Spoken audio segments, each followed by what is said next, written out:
It is 6 a.m. in the Mile High City. Good morning, Denver, Colorado. You've tuned into the Jeff and Bill Show on 710 KNUS. It is Tuesday, October 1st, and it is still warm outside. A little bit cooler today, sunny and 77, but again, tomorrow 90, on Wednesday, Thursday 87, Friday 83, Saturday 88. It just keeps going, this warm streak. Well, you've tuned in to the Jeff and Bill Show on 710 KNUS. I'm your co-host, Jeff Hunt, along with Bill Thorpe, bringing you the freshest insights, hottest takes from the right, left, and center. Congratulations, you woke up in the greatest country in history, and we're gearing up for a whole nother morning of engaging discussions, critical analysis, most importantly, your calls and texts, because this is where Denver's voice is heard loud and clear. So grab a cup of coffee, Denver. Let's dive into the issues that matter most to you right here, right now. Phone lines are open, 303-696-1971, or text us on the Dan Caplis Law text line at 720-819-5115, 720-819-5115. So much news to cover. Israel invades Lebanon. U.S. Sending thousands of more troops to the region, as well as Pete Rose passing away, Dikembe Mutombo passing away yesterday, the vice presidential debate today, all kicking off. We've got a lot to cover for you, so stick with us on the Jeff and Bill Show. First, news and commentary with Blake Olson. Good morning, Blake. Hey, good morning, Jeff and Billy, on this Tuesday. A beautiful morning outside, 43 and clear in Denver, expecting a high of 77 today. The 7-10 5-day forecast is coming up. Our top story: President Biden expected to visit some of the communities this week that were ravaged by Hurricane Helene. Biden said the government will continue sending help to the region for as long as it takes. There's no word if the president will visit Asheville, North Carolina, which is dealing with flooding that's been described as biblical across the region. Some 130 deaths have been reported and over 100 people unaccounted for. Meanwhile, former President Trump on Monday. As you know, our country is in the final weeks of a hard-fought national election.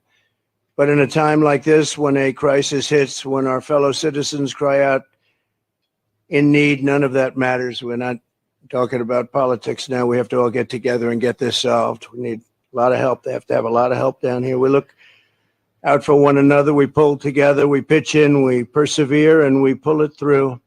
He's helped raise millions of dollars already for relief in the area. Kamala Khan read a statement in front of reporters and then had a great chance to answer questions from reporters and journalists. Madam Vice President.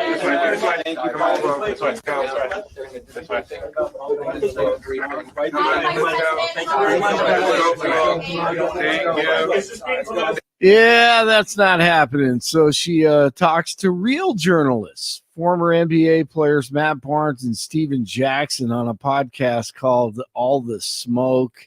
They glorify smoking dope and all types of stupid stuff, among other things. But they asked Kamala Khan about her favorite snack. One of my guilty pleasures, especially when I'm on the road, are my Doritos. Oh, what flavor? Nacho. Old school, original. OG. Come on. Yeah. OG. Come on. Red Yeah, bag. no, that's exactly Yeah, right. red bag. That's exactly. Got to have a napkin nearby, right? And then they asked her what it was like when she got the call from the president that, hey, guess what? You're being installed as the presidential candidate. Look, from the time that the president called me and told me he wasn't running, I mean, it just like everything was in speedy motion. And I was not sleeping so well. And that one morning, I had, I don't know, a few hours sleep. And I like to sleep. I just got up. I was like, and so I just went out and got a pork roast and started marinating. Time to work. She is so likable. Blake, did you see the press conference that Joe Biden did yesterday where he coughs through the entire thing? I heard about it and I still haven't seen it. I was working on other stuff. What did you think? So he gets really touchy that people are critiquing him for being in Delaware instead of at the White House when a major hurricane hits and creates all this destruction. I think we have 90 people that are reported dead at this point. Over 130. Yeah. Are we at 130 now? Yeah. Jeez. Yeah. So he gets 100 still missing. Oh boy. So he got defensive. He gets defensive, right? And he goes, it's called a telephone, man. He literally says that. He's like, he gets angry. It's a telephone, man, because they're like, you're up in Delaware. Where are you when the American people need you? It's called a telephone, man. And he just gets so sensitive about that. But then throughout the entire press conference, he's just sitting there coughing, trailing off. Dude, this guy is so out there right now. Unbelievable. And they just, and they don't care because he doesn't have to be elected. Right. I mean, they're just going to, that is the leader of the free world right now. Wow. And then this is the questions they ask the next president, the Cheetos or the Doritos question. Doritos, yes. Hey, what's your favorite snack after you smoke dope with us? Golly. I like to sleep. I don't get much sleep. I like to sleep. Yeah. Oh, that sounds like a great commander in chief. That's who you want answering the phone at 3 a.m. That's right. Because she loves her sleep. Are the Doritos? Wow. Where are the Doritos? It is just, it's incredible. It's right back to the ice cream thing. And we'll get to this a little bit later in the show, but the New York Times endorsed Kamala Harris yesterday. Oh, wow. And shocker. Well, they haven't endorsed a Republican since Dwight D. Eisenhower in 1956. So, they're a good company. And they don't really tout her accomplishments. They just make it an anti-Trump screed, right? Sure. Basically anybody else than this great threat to democracy. Yep. I went back and read the opinion pieces against John McCain. And you know what? It's a good reminder that these people just hate Republicans. Oh, yeah. But bottom line, that's all it is. Back then it was, John McCain is flirting with racism, outright racism in his election campaign. And he's divisive and the way they treated Bush as well. Oh, they hated Bush. They hated Reagan. I mean, I remember as a kid, I wasn't smart enough to understand all this stuff, but I like doing political cartoons.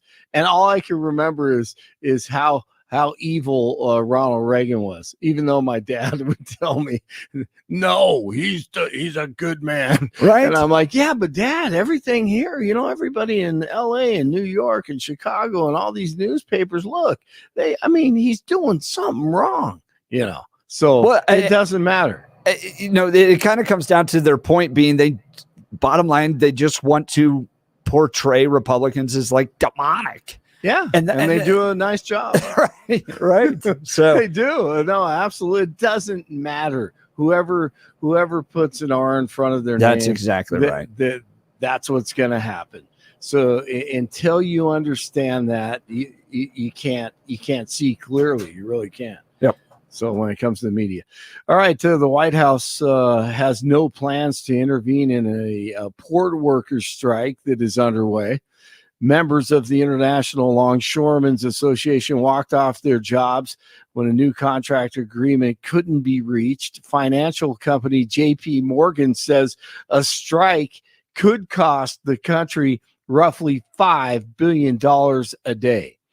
Police need the public's help in finding a suspect in a hit-and-run accident in Lakewood over the weekend. Police say a driver of a pickup truck was leaving Hometown Suites Hotel on Kipling around 11:54 Saturday night. The driver allegedly hit a motorcycle rider and took off. The motorcyclist suffered serious injuries.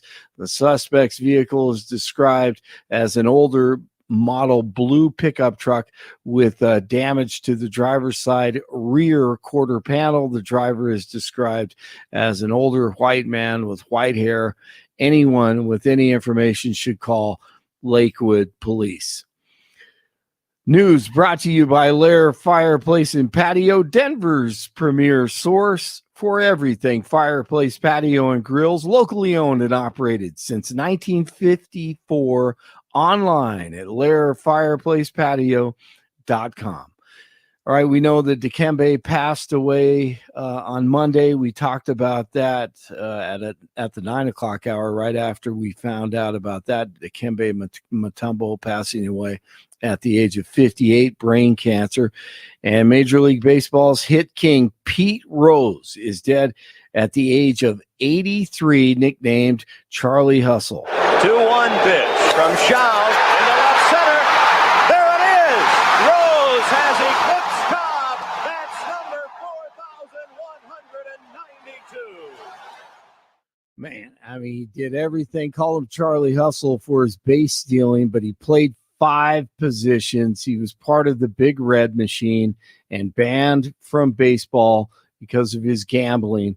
And this has been the biggest sports topic over the years, one of the biggest sports topics over the years. Should he be in the Hall of Fame? Shoeless Joe Jackson is not, and neither is Pete Rose, because they gambled on games. So however you look at it, everyone knows he's one of the greatest. I mean, to me, he's top 5, if not, top 3. He was just an incredible baseball player.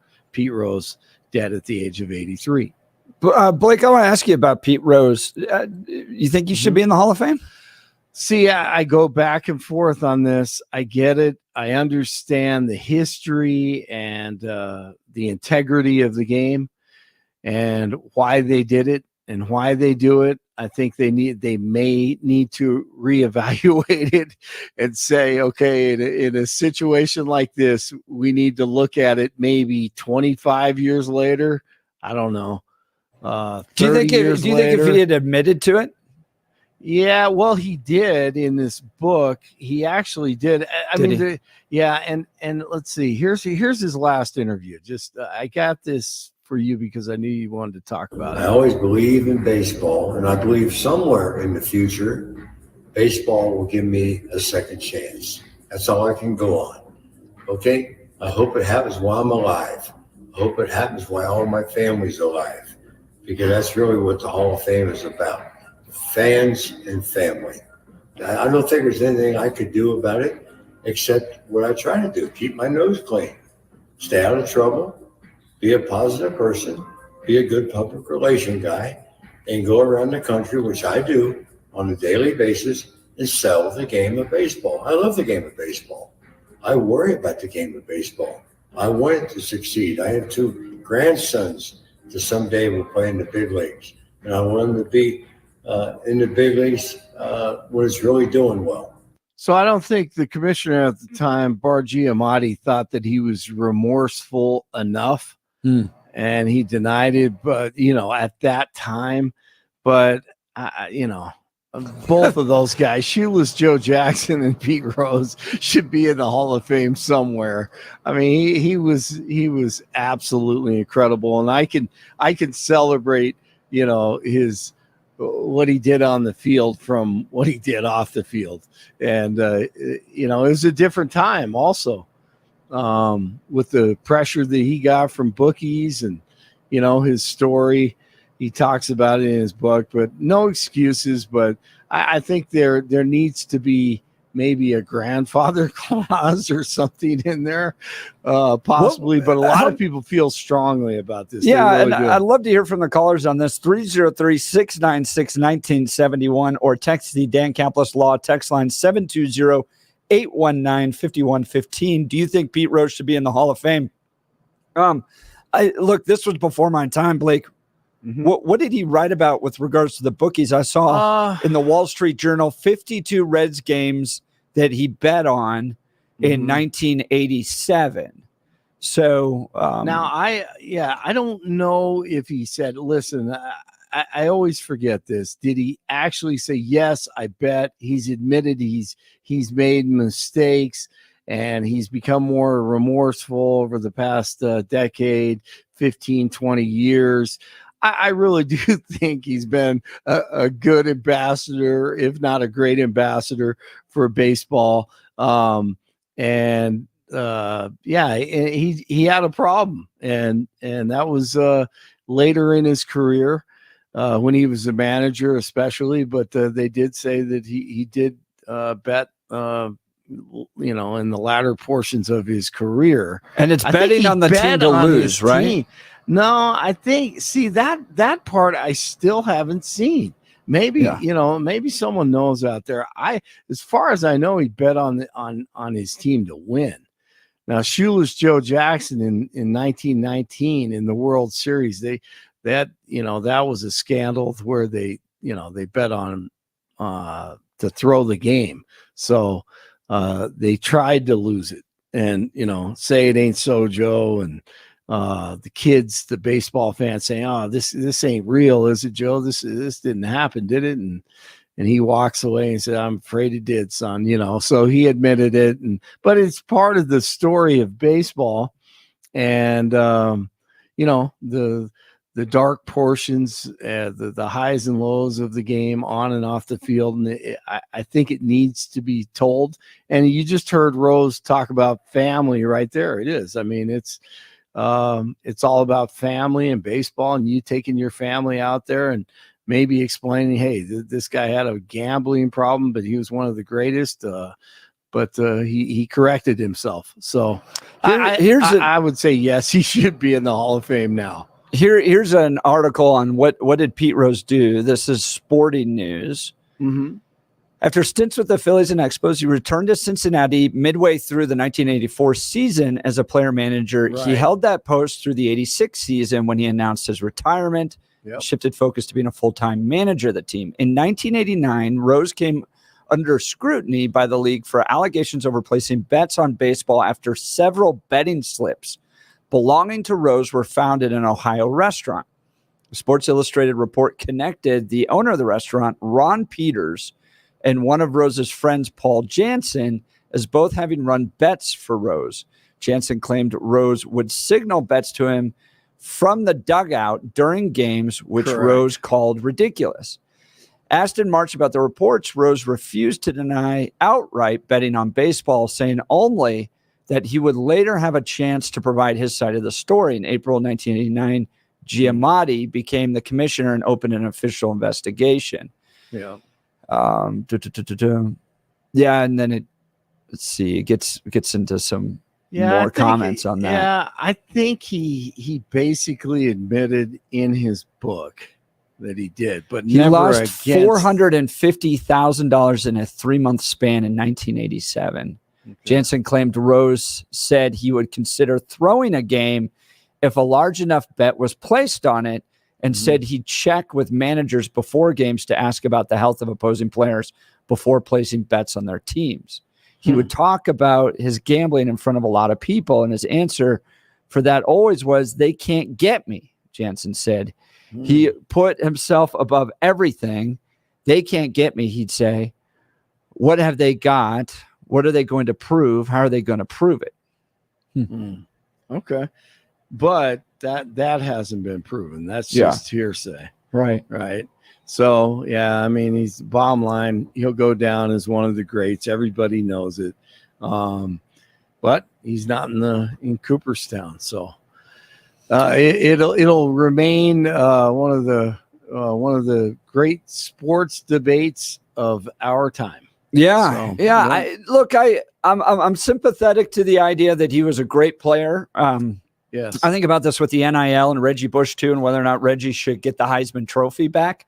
I really don't care that things have changed. Like with sports betting, the rules at the time that you were playing were the rules. Oh, and clearly, you broke them. And just because we now allow sports betting, obviously players can't bet, and you can still get in trouble for that. Or we now have the NIL, and you can get a Ferrari as a college football player. Right. Doesn't change my perspective that at the time that you were playing, there were particular rules. You decided to break them for your own personal gain, and you punishment fits the crime. Yep. No, I agree. And that's the hard thing about it. Where do you draw the line? And everybody gets second chances, third chances, what have you. So the debate will continue.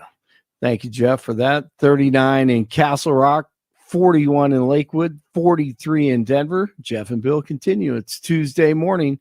Blake Olson, News Talk 710 KNUS. Sunny and warm. Temperatures will be comfortable in the mid to upper 70s today, 40s and low 50s tonight. Quite hot for October, mid to upper 80s on Wednesday, cooling to near 80 Thursday, low 80s for Friday. Temperatures will be quite warm, deep into the 80s for the weekend. Nights will be 40s and 50s, and there's no precipitation in the forecast through the work week and through the weekend. Weather sponsored by branchplanning.com. Secure your future retirement with a reliable income stream. Annuities can provide guaranteed payments, giving you peace of mind. Get your complimentary review at branchplanning.com or call 303-219-0088. Meteorologist Don Day in the 710 KNUS Weather Center.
Welcome back to the Jeff and Bill Show. Yesterday, Pete Rose passed away. I believe he was 83 years old.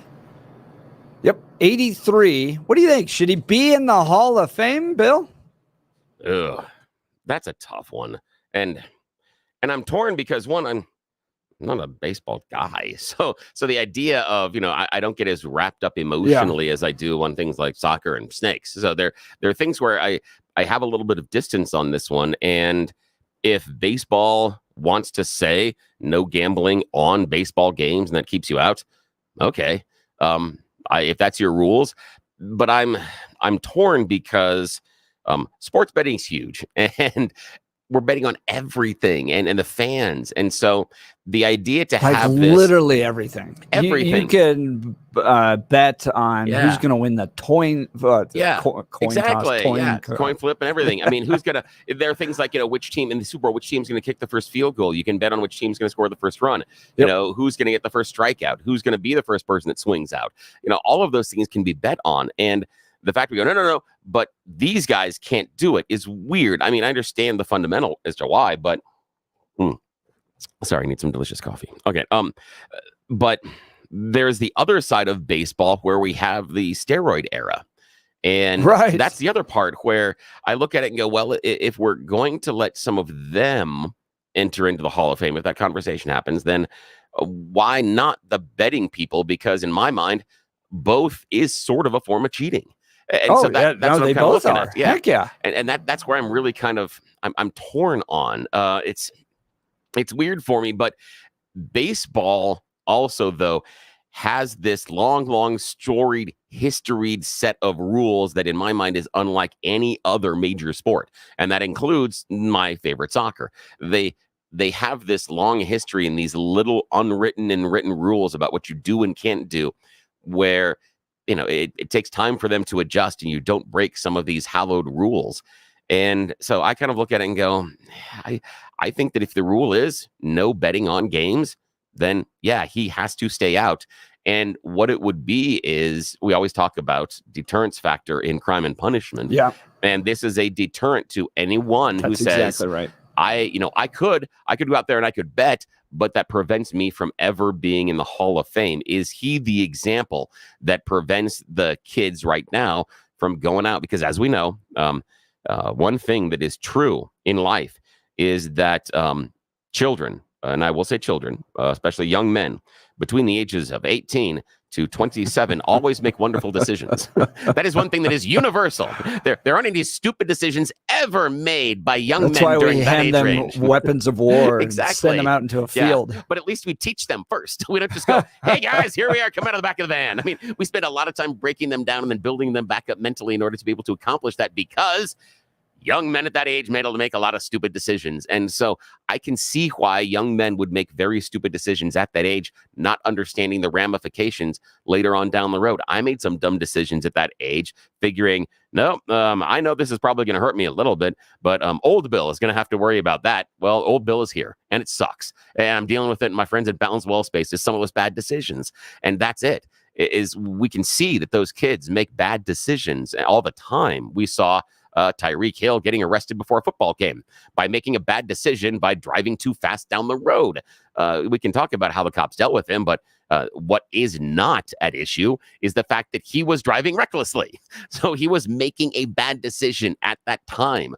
So that's the part, is if it serves as that deterrence, as difficult as it is, okay, I'm okay with it. And again, I'll let you self-define your own rules, baseball. I'll let you say what the rules are. In 2004, in his book, My Prison Without Bars, Rose would admit he bet not only on baseball, but on the Reds. I knew that I broke the letter of the law, but I didn't think that I broke the spirit of the law, which was designed to prevent corruption.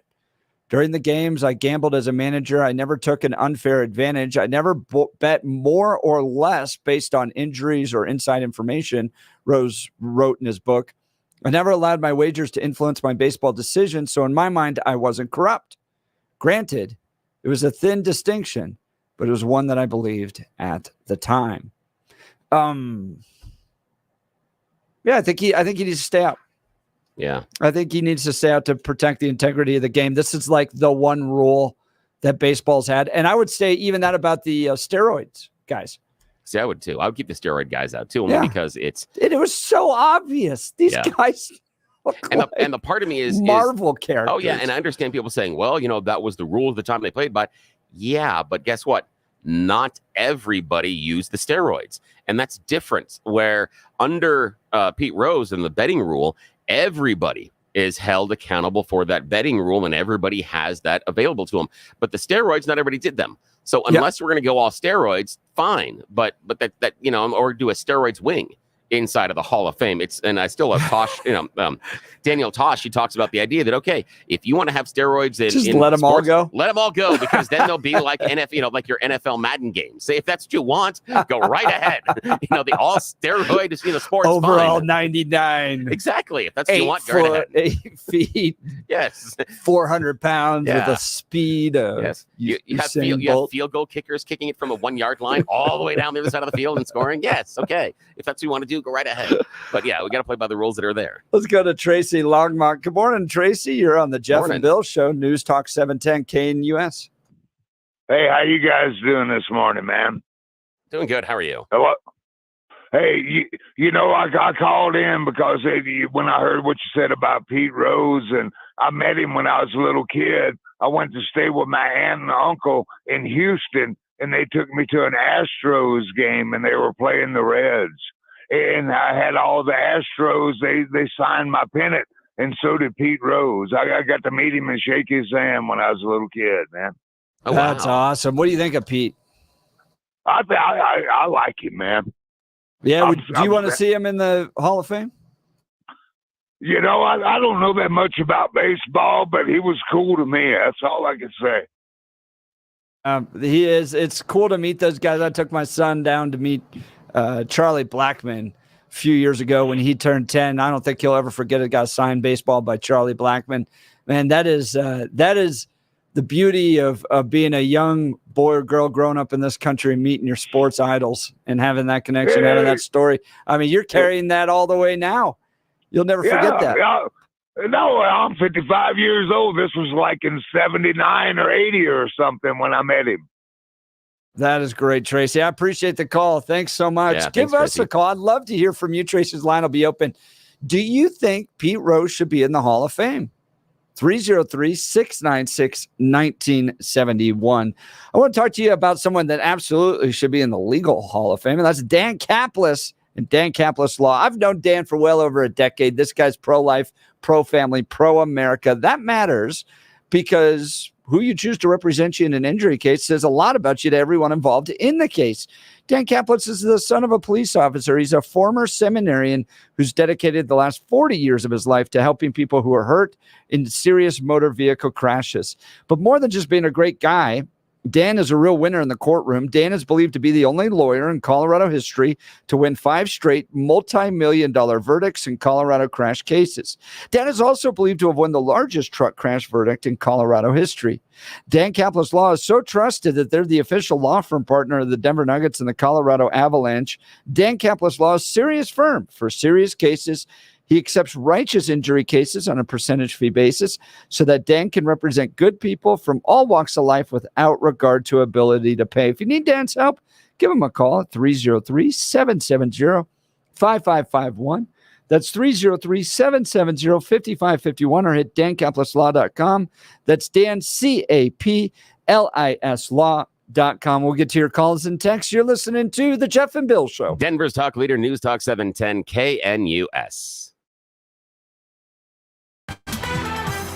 At this hour, I'm Christina Awayo in Dallas, and here are your top stories.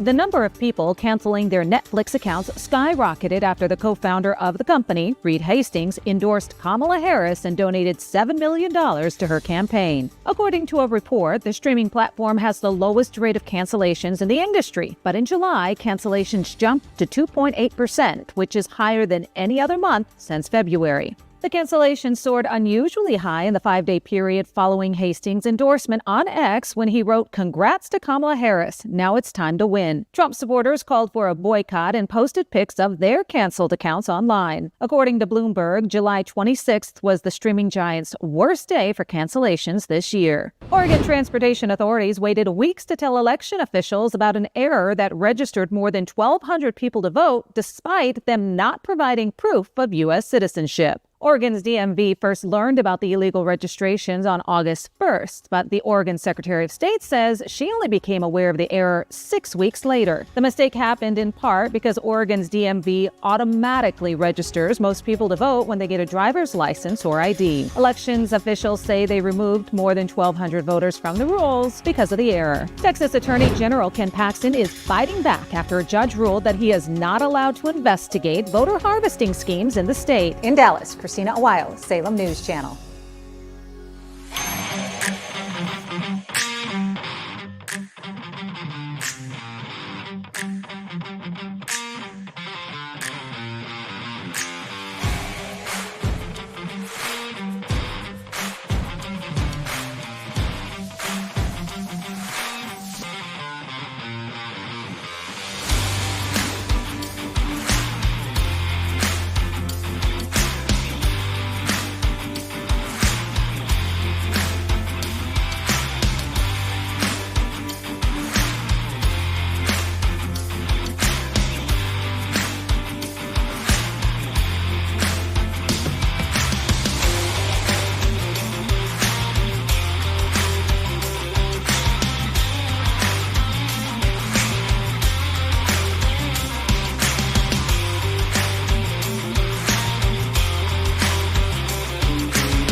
Welcome back to the Jeff and Bill Show. We're asking you the question today.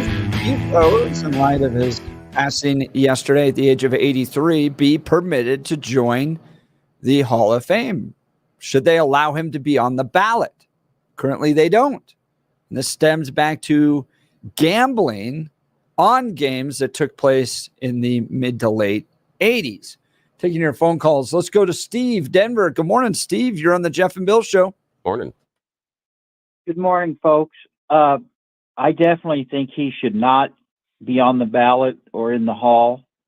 I believe it starts in minor league, but I know it's in major league. In every ballpark, that rule is posted. I mean, as soon as you enter the game, and the fact that gambling is allowed, outside of baseball and everything. I mean, I don't think it could be more egregious. One, it goes to the heart of the game when you're in a position to control it. And he was a manager, and the fact that he says I didn't throw a game or alter one, so what? And the other thing is, it was continued. I mean, this wasn't a one-time mistake where he's at a bachelor party and he makes a stupid mistake. I mean, this was over a period of time. So I think the decision was correct. There's a lot of irony there, though. Apparently, Bart Giamatti, right after he made that decision, he died. Rose wanted to go back to him, and he died within a very short period of time. And Rose had always said, "Oh, we had this agreement to do X, Y, and Z," but that never happened. So that's my 2 cents. And I grew up around with these great St. Louis Cardinal teams when they had Bob Gibson and Lou Brock, and things were great. So yeah, Steve, I got to agree with you on this one. If you're going to enter the Hall of Fame, so you're essentially immortalized, right, by the sport for your incredible contribution to the advancement and promotion of that sport. And I understand he was a great player. I understand that he achieved a lot, but he also, clearly threatened the integrity of the game, was betting a lot. $450,000 one guy claimed. That was a lot of money. He obviously had a gambling addiction. Even at the end of his life, he was outside of casinos. And that audio that you played, did you hear that, Bill? You could hear the club music in the background. He's standing outside. So he had his personal demons around gambling, but there's no participation trophy for the Hall of Fame. Just because you did great or in one aspect, therefore somehow the Hall owes it to you to put you in the Hall of Fame. That is the highest honor reserved for the very select few that have contributed the very best to the history of baseball. And, whether or not it's changed later in life with regards to public gambling, obviously athletes can't gamble now. That doesn't really affect me that much. He broke the rules. He threatened the integrity of the game. And I don't think he deserves to be in the Hall of Fame. 2 quick points. One is the whole precedent issue. So if you let him in, what could be more egregious than this in terms of the four corners of baseball?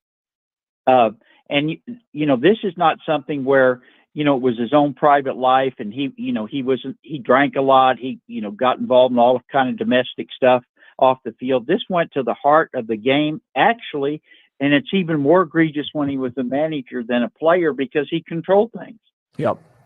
Steve, that's a great point. Appreciate the call. Thanks. Steve's line will be open 303-696-1971. Text us on the Dan Caplis Law text line at 720-819-5115. Do you believe Pete Rose deserves to at least be on the ballot, maybe? Allow people to vote. I like what you were saying there about the best. And I think that if you're saying that this is the best the game has to offer, but the person also bet on games they were involved in, is that necessarily the best person?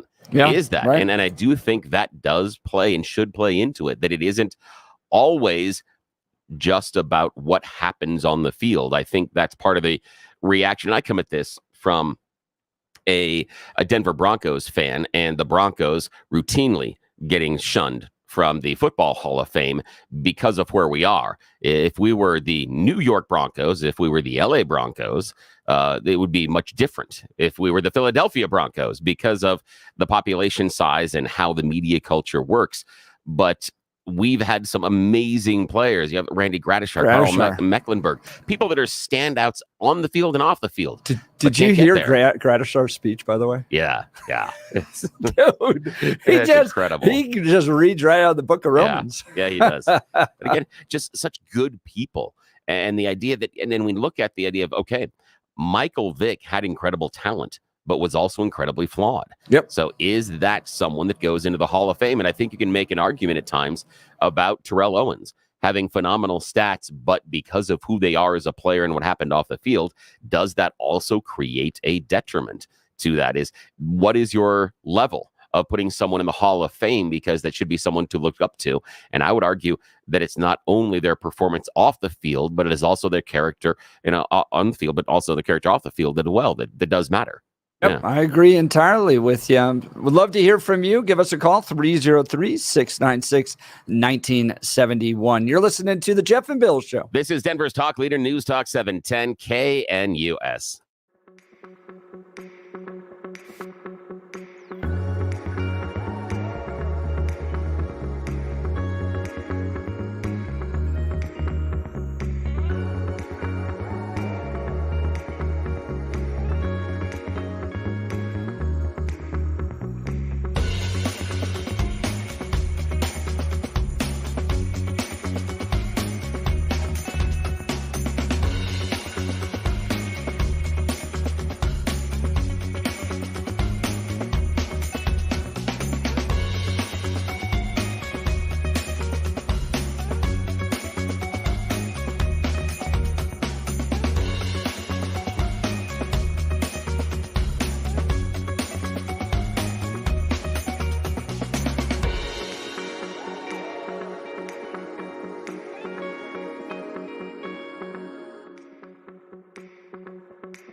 Some good comments here on the Pete Rose issue. What about Christian values and redemption?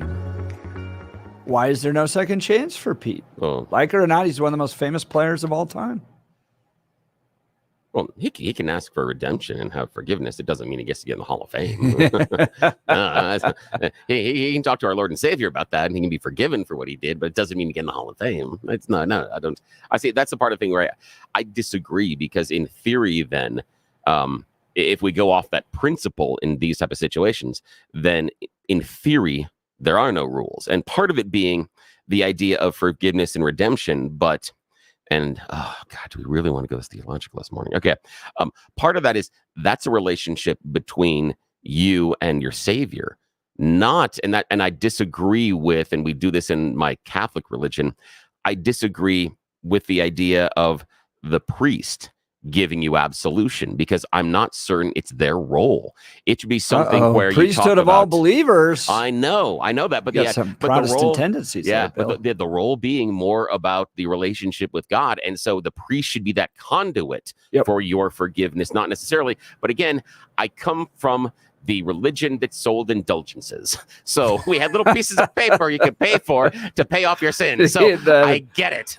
Pete could have paid off enough indulgences to get to the Hall of Fame. That's exactly it. So I understand how this works. Yes. Another comment online. I think Adam can pull it up. The Rose cost me money. He died at 83. The over-under was 85, and I had the over. That is fantastic. YouTube comment there. That was a great one. Along. Bill, we didn't get to this yesterday because it got a little heated. Oh, yeah. It is time for everybody's favorite distraction. Yes, we have been left unsupervised. That means it's time for You Choose the News, everybody's favorite fake radio news game show, where we bring in Blake Olson from our newsroom and discuss all sorts of ridiculous stories about us humans. I have spent mere moments this morning going through the interwebs to find really dumb stories. Here, remarkably, it's so easy to do. And then give them even more ridiculous headlines. Why? Because nobody in charge has any idea that we waste time doing this. It is all about fun, being silly, and examining why we can't have nice things. Oh, boy, do we have some for you today, gentlemen. All righty. Jeff Hunt, Blake Olson in the newsroom. Here are your choices. Headline number 1, leading with bad decisions. Headline number 2, taking matters into his own hands. Headline number 3, trendy investment. And headline number 4, Beard gets candidates in trouble. Your Let's choice. start with trendy investments. Yeah, this is a so trendy investment. You might have remembered the glory days of cryptocurrency exchange, FTX. Yeah, it turns out that it was more trendy and more flaky than we had first found out. Coming from the co-founder, Gary Wang, in the ongoing trial of Wang's former business partner, Sam Bankman-Fried. Statements that Wang has made has testified that the currency exchange used a random number generator applied by the platform's daily volume and then divided by 1 billion to determine the amount of cash in the fund. What that means is they had no idea what the number was. Right. Yes. On a daily basis, they had no clue how much money they had, nor did they track it, because evidently that's how you run a cryptocurrency business. While he was testifying, he confirmed the displayed numbers that he was looking at didn't even match the real numbers that were in the database. And the real insurance fund balance was, in fact, much lower than what they showcased the public, because they just randomly made it up. And no one bothered to check. Yeah, exactly. Nicely done, guys. There's an old saying that if the guy's shining your shoes or giving you stock tips, it's time to get out. Yeah, exactly. Right. Yes. Like, and that's kind of what you ran exactly. into with those guys, right? If Oh, yeah. everyone's buying it. Yes. And I loved all the celebrity endorsers. This is the greatest, best thing is you have no idea what you're talking about. Right, exactly. You have no clue. Was that Tom Brady? Was that Oh, the yeah, guy? Tom Brady was one of them. Yeah, there were a series of them. Yeah.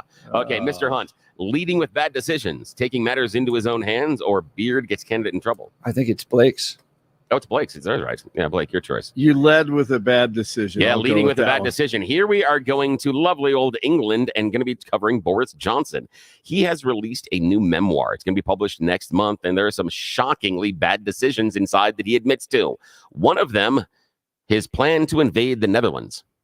Yes, he wanted to invade an ally and a NATO country during 2020 because he wanted the COVID vaccine.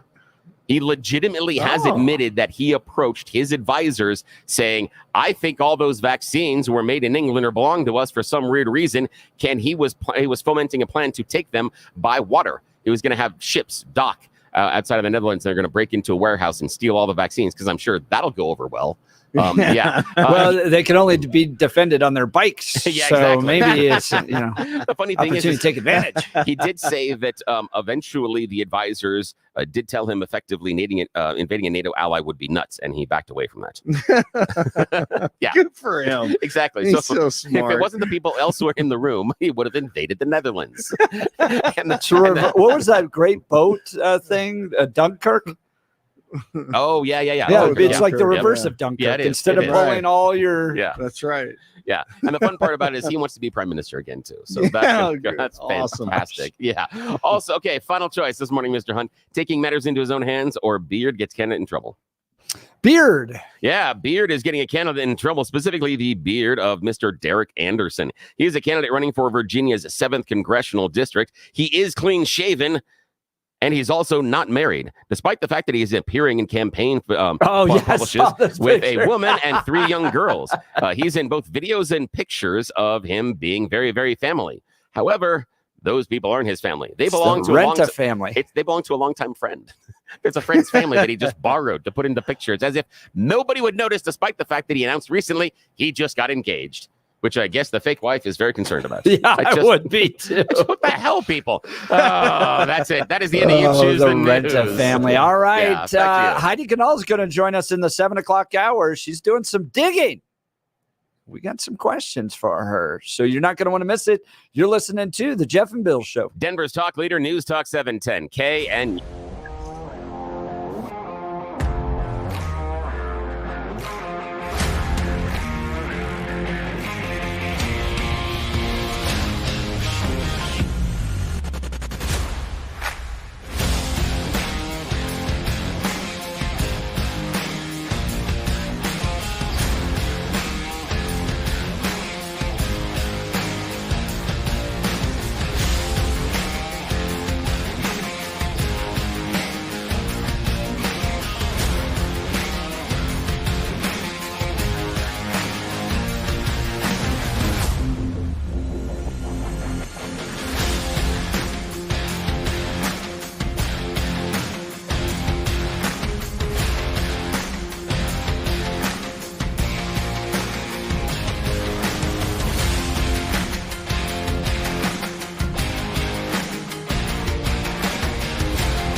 It is 7 a.m. on this Tuesday, October 1st. Good morning, Denver, Colorado. You tuned into the Jeff and Bill Show on 710 KNUS. I'm your co-host, Jeff Hunt, along with Bill Thorpe, bringing you the freshest insights and hottest takes from the right, left, and center. Congratulations. You woke up in the greatest country in history. And we're gearing up for a whole nother hour of engaging discussions, critical analysis, most importantly, your calls and texts, because this is where Denver's voice is heard loud and clear.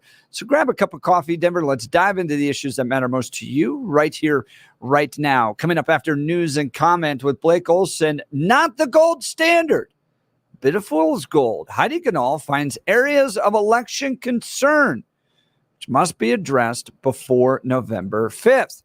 I'm going to ask Heidi all about this as she joins us via Zoom in just a few minutes, so you want to stick around for that. Let's check in first on news and comment with Blake Olson. Good morning, Blake. Thanks, Jeff and Billy. 42 and sunny in Denver, expecting a high of 77 today. The 7-10 5-day forecast is coming up. Our top story: Western North Carolina and East Tennessee are reeling from the aftermath of Hurricane Helene. Officials in Tennessee say more than 100 people remain unaccounted for.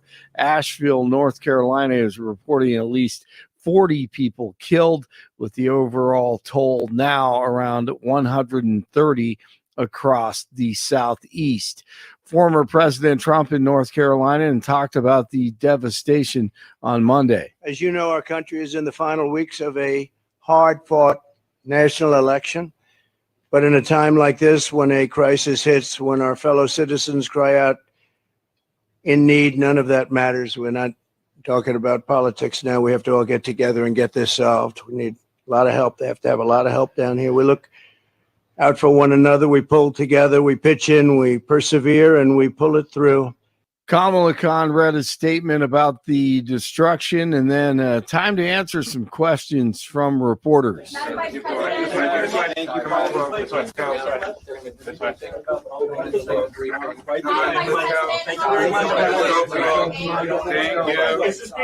Yeah, that's not going to happen. That's basically a daily occurrence. But she said she had time to talk snacks with former NBA players Matt Barnes and Steven Jackson on their podcast. One of my guilty pleasures, especially when I'm on the road, are my Doritos. Oh, what flavor? Nacho. Old school, original. OG, Come on. Yeah. OG. Come on. Red bag. Yeah, no, that's exactly right. That's exactly. Got to have a napkin nearby. Yeah. Right. Yeah.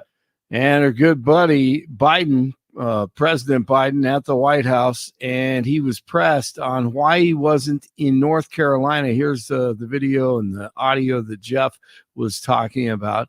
He started to walk out of the room, and he stopped at the door. On the hurricane, Mr. President, why weren't you and Vice President Harris here in Washington commanding this weekend?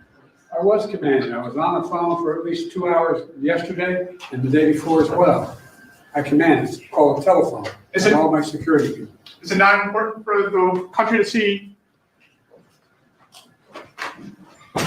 And he shut the door on him. A strike by dock workers at 14 ports across the country could end up costing the U.S. economy billions of dollars a day. This after talks stalled between the U.S. Maritime Alliance and the International Longshoremen's Association, which represents 45,000 port workers.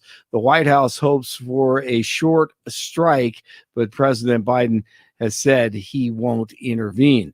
The vice presidential candidates will be in the spotlight tonight. There will be no audience when the Democrat, Tim Walz, and the Republican, J.D. Vance, take the debate stage at 7 o'clock tonight on KNUS.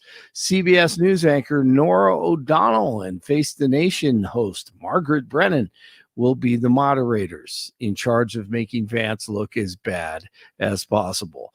A suspect in custody in connection with the stabbing of a woman last month in Loveland, 48-year-old Charles Wally has been charged with second-degree assault on the attack, which happened on September 23rd in an alley behind Pier Connect, a needle exchange facility. The woman suffered serious injuries, but is expected to make a full recovery. Police say that Wally and the victim are known to each other. The banishment for life of Pete Rose from baseball is the sad end of a sorry episode. One of the game's greatest players has engaged in a variety of acts which have stained the game. That's the former baseball commissioner a long time ago, Bart Giamatti. The all-time Major League Baseball career hits leader has died. Pete Rose played in the majors for nearly a quarter century and racked up more than 4,200 hits. The 7-time All-Star and 3-time World Series champion passed away Monday at his home in Las Vegas. He was 83, but most people will remember this. 2-1 pitch from Schaus into left center. There it is. Rose has eclipsed Cobb. That's number 4,192. Charlie Hustle passes away, and former Denver Nugget Dikembe Mutombo as well on Monday at the age of 58 with brain cancer. It's 40 in Lone Tree, 41 in Aurora, 42 in Denver. Jeff and Bill continue Tuesday morning. Blake Olson, News Talk 710 KNUS. Sunny and warm. Temperatures will be comfortable in the mid to upper 70s today, 40s and low 50s tonight. Quite hot for October, mid to upper 80s on Wednesday, cooling to near 80 Thursday, low 80s for Friday. Temperatures will be quite warm, deep into the 80s for the weekend. Nights will be 40s and 50s, and there's no precipitation in the forecast through the work week and through the weekend. Weather sponsored by BranchPlanning.com. Secure your future retirement with a reliable income stream. Annuities can provide guaranteed payments, giving you peace of mind. Get your complimentary review at BranchPlanning.com or call 303-219-0088. Meteorologist Don Day in the 710 KNUS Weather Center.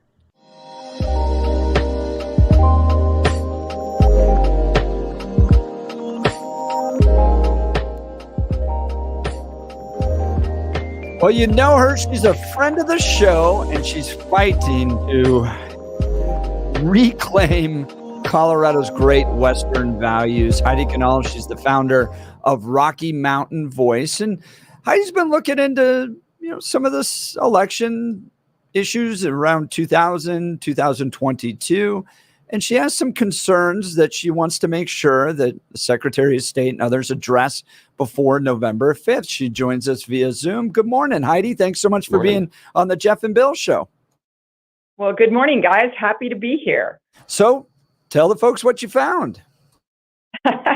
Well, Jeff, after the election in 22, I scratched my head a little bit. The numbers were kind of wonky, especially in Highlands Ranch, where Kurt Huffman lost an R+10 district. That means the Republicans should have won by 10 points. This is red Douglas County. And Kurt lost his race, and he ran a good race. And so Kurt and I talked, and we decided, well, maybe you should do a recount, ask for a recount in your district. Well, you have to ask for the whole county because they can't sort votes by district. So Kurt went ahead with that, and they did everything they possibly could to stop that from happening. Essentially, Jenna Griswold did with a letter, a strong-worded letter to the county clerk, who was a Republican, to not let us operate the recount the way we wanted to. So that put up some red flags for me. And so I hired an election attorney and just said, hey, can we dig in or find another way to do this? So we went through the Freedom of Information Act, or CORA, and we asked for access to the paper ballots. And it took about a year and a half to finally get access. At first, they wanted $200,000, and then they negotiated down. And we as citizens should have a right to see these, so without paying $200,000. So we finally were able to bring in some scanners of our own in April of this year and do a really big project. We scanned 85,000 of the paper ballots out of the 190,000. But during the process, we asked for a lot of documentation and different information and did some other analysis and came up with some really interesting findings that are part of the press conference that I did the other day. And we've got a lot more coming, but this is the tip of the iceberg. And I think some of the most important content that we discovered. Yeah, so let's dive into what you discovered. Particularly, well, let's start first with wireless devices on the, is it the voting machines or the voting county machines, or talk to us about the wireless devices. So we call them the voting systems, And I want to read you a quote from Jenna Griswold. This is December 15th, 2020, at the Legislative Audit Committee hearing on election integrity. Jenna says voting systems are never connected to and cannot be accessed through the internet because Wi-Fi and Bluetooth capability are stripped from the unit before use, and all other connective technology is disabled by the trusted build. They are stripped of any connective technology. That is a lie, Jeff. We discovered through looking at purchase orders from the equipment that they brought into Douglas County and asking Douglas County point blank if these cards existed in the voting systems, and they said yes, they did, but they were turned off. And there's a big argument about what turned off means, but essentially the way technology works today, if that card is in there, it's very, very, very, very difficult to turn it off, even if you turn it off like at the little toggle on your machine. That doesn't really work. So you're asking now the state legislature to step in and to ensure that these voting systems are actually stripped of their wireless devices. Is that correct? Well, we're actually asking Jenna Griswold publicly to explain herself and talk to us about why the cards are in there, why we need them in there. We don't need them in there. There's plenty of other ways to transfer the information in the voting system process. So what I'd like to know is, Jenna, why did you lie to us? And I have other quotes from other public officials saying the same thing, a couple of county clerk's offices and even our own Wayne Williams. So I would suggest first she comes out and tells us why she lied about this.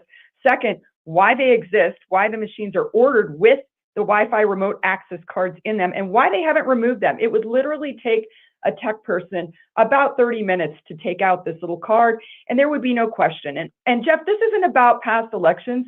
This is about restoring trust in the voters of Colorado and fixing a potential problem that could be catastrophic to our election. Now, Heidi Ganahl, I've raised this point too about Douglas County because when I worked for the Romney campaign, we won it by 20 points. And then you barely win it by 1 percentage points. And then Kurt Huffman, as you pointed out, doesn't win. So you have essentially a 20-point swing in a decade in Douglas County. Heidi, could it just be that the voters don't want conservatives in office anymore, have embraced a progressive agenda, and you're just pursuing this out of conspiracy theories? Well, I would suggest we just look at the facts. The facts are that Jenna Griswold lied about the machines or the voting systems and Wi-Fi remote access, and there's no reason for those cards to be in there. That's what fuels conspiracy theories. What fuels conspiracy theories is the fact that our Secretary of State lied about it and that there are cards in there that provide for remote access and allow for vulnerabilities in the system. So take them out. It's that simple. Take them out. You have about 30 in a few days until the election. Just take them out of any machines in Colorado that have them in there. Now, the Douglas County clerk, I believe, is a Republican. Can she do it? Sherry Davis has been wonderful through this process. She's been very open and accommodating. So has her staff. I don't think this is something that she knew about or the staff necessarily knew about. You'd have to ask them. But what I believe is happening is the trusted build happens through the state, and they actually referred us back to the state and said, you've got to talk to the Secretary of State about this. That, basically there's very strict protocols about who can open the machines or, tamper or not tamper, but open them up and take a card out if we were going to do that. So you've got to essentially go through the Secretary of State, and they're not responding. Yeah, that was going to be my next question. Jenna Griswold's not responding at all. I mean, she's no word from her, no word from the people that work at the Secretary of State's office as to maybe from their perspective why this shouldn't happen. Nope, not a word. And we did the press conference and had several liberal media outlets there who decided not to cover it after taping the whole thing and listening to what we had to say, which isn't shocking to me. But shoot, Jeff, this is a pretty big deal, and you'd think that they would want to address the problem. What if this was reversed and Republicans were running the state and this happened? Can you imagine the outrage?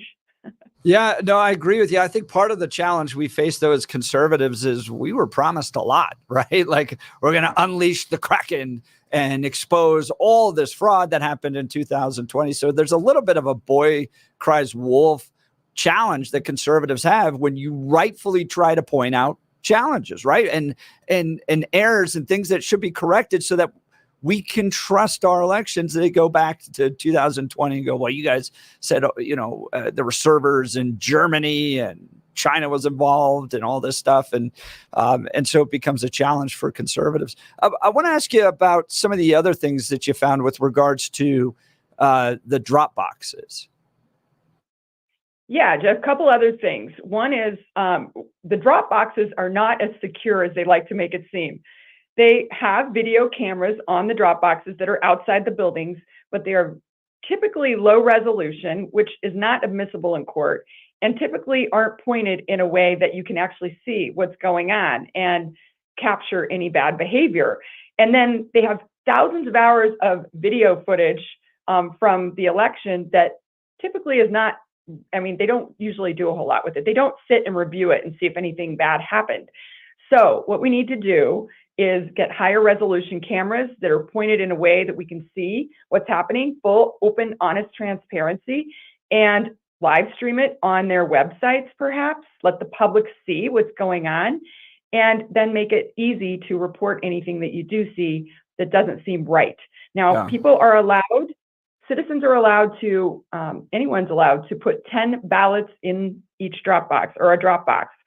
That's one time. They can't do it over and over again, and they can't put more than 10 ballots in the drop box. So the Secretary of State's office is not looking at the law and look at protecting us from people who break the law, potentially break the law. So what we're doing is helping teach citizens how to monitor these drop boxes if they want to do it on their own, which is their First Amendment right. Yeah, I remember asking Wayne Williams one time, I said, yeah, so in this state, you can drop off 10 ballots. How do you know somebody doesn't drop off 11? And he's like, Jeff, we just don't know. We really don't know. And I'm like, well, okay. So if you don't know if someone can drop off 11, you don't know if they're dropping off 25 or 50 or 100 or anything like that, right? We really essentially have no idea. I think you're exactly right. We're talking with Heidi Ganahl. She's the founder of Rocky Mountain Voice, and she's raising some of these concerns. Have you heard from Jenna Griswold on this? No, we haven't. And we're pushing. We're trying to get in touch with the postmaster and see if we can at least set a meeting there or the local one in Douglas County. But we haven't been successful yet in doing so. So again, this is about rebuilding trust in our voting systems. And when we find things that cause us angst or say, oh, that's a vulnerability, that's something that needs to be fixed, let's fix it so that people can trust the elections again, because 25% of Republicans did not vote in Colorado in the 22 election. That's a problem. That's a huge problem for us. And we're not going to win statewide elections until we fix that problem. And part of the problem is a lot of voters do not trust that their vote matters. So I understand that voters have concerns about election integrity. And as you mentioned, some are sticking it out. But it seems like after what some conservatives did in 2020, elected officials have a lack of trust in conservatives raising concerns that that there may be problems, because isn't this all just conspiracy? Isn't this all just made up stuff? I mean, look at what Fox has gone through with their lawsuit, other media companies, defamation lawsuits. How do we restore trust, I guess, in culture and society's concerns that conservatives can raise these ideas, and we're not engaging in defamation, we're not engaging in conspiracy theories? How do we build trust there, you think? Well, it is scary, Jeff. You know, if you look at my Twitter feed this morning or last night, it's fraught with disaster. People are just going crazy on the idea that I would expose this. And I would ask, why wouldn't I? Like, why don't we want our elections to be the true gold standard? And at the end of the day, I'm not talking about what happened in the past. I'm talking about the future and how we can prevent bad actors from doing things to decrease our trust even more.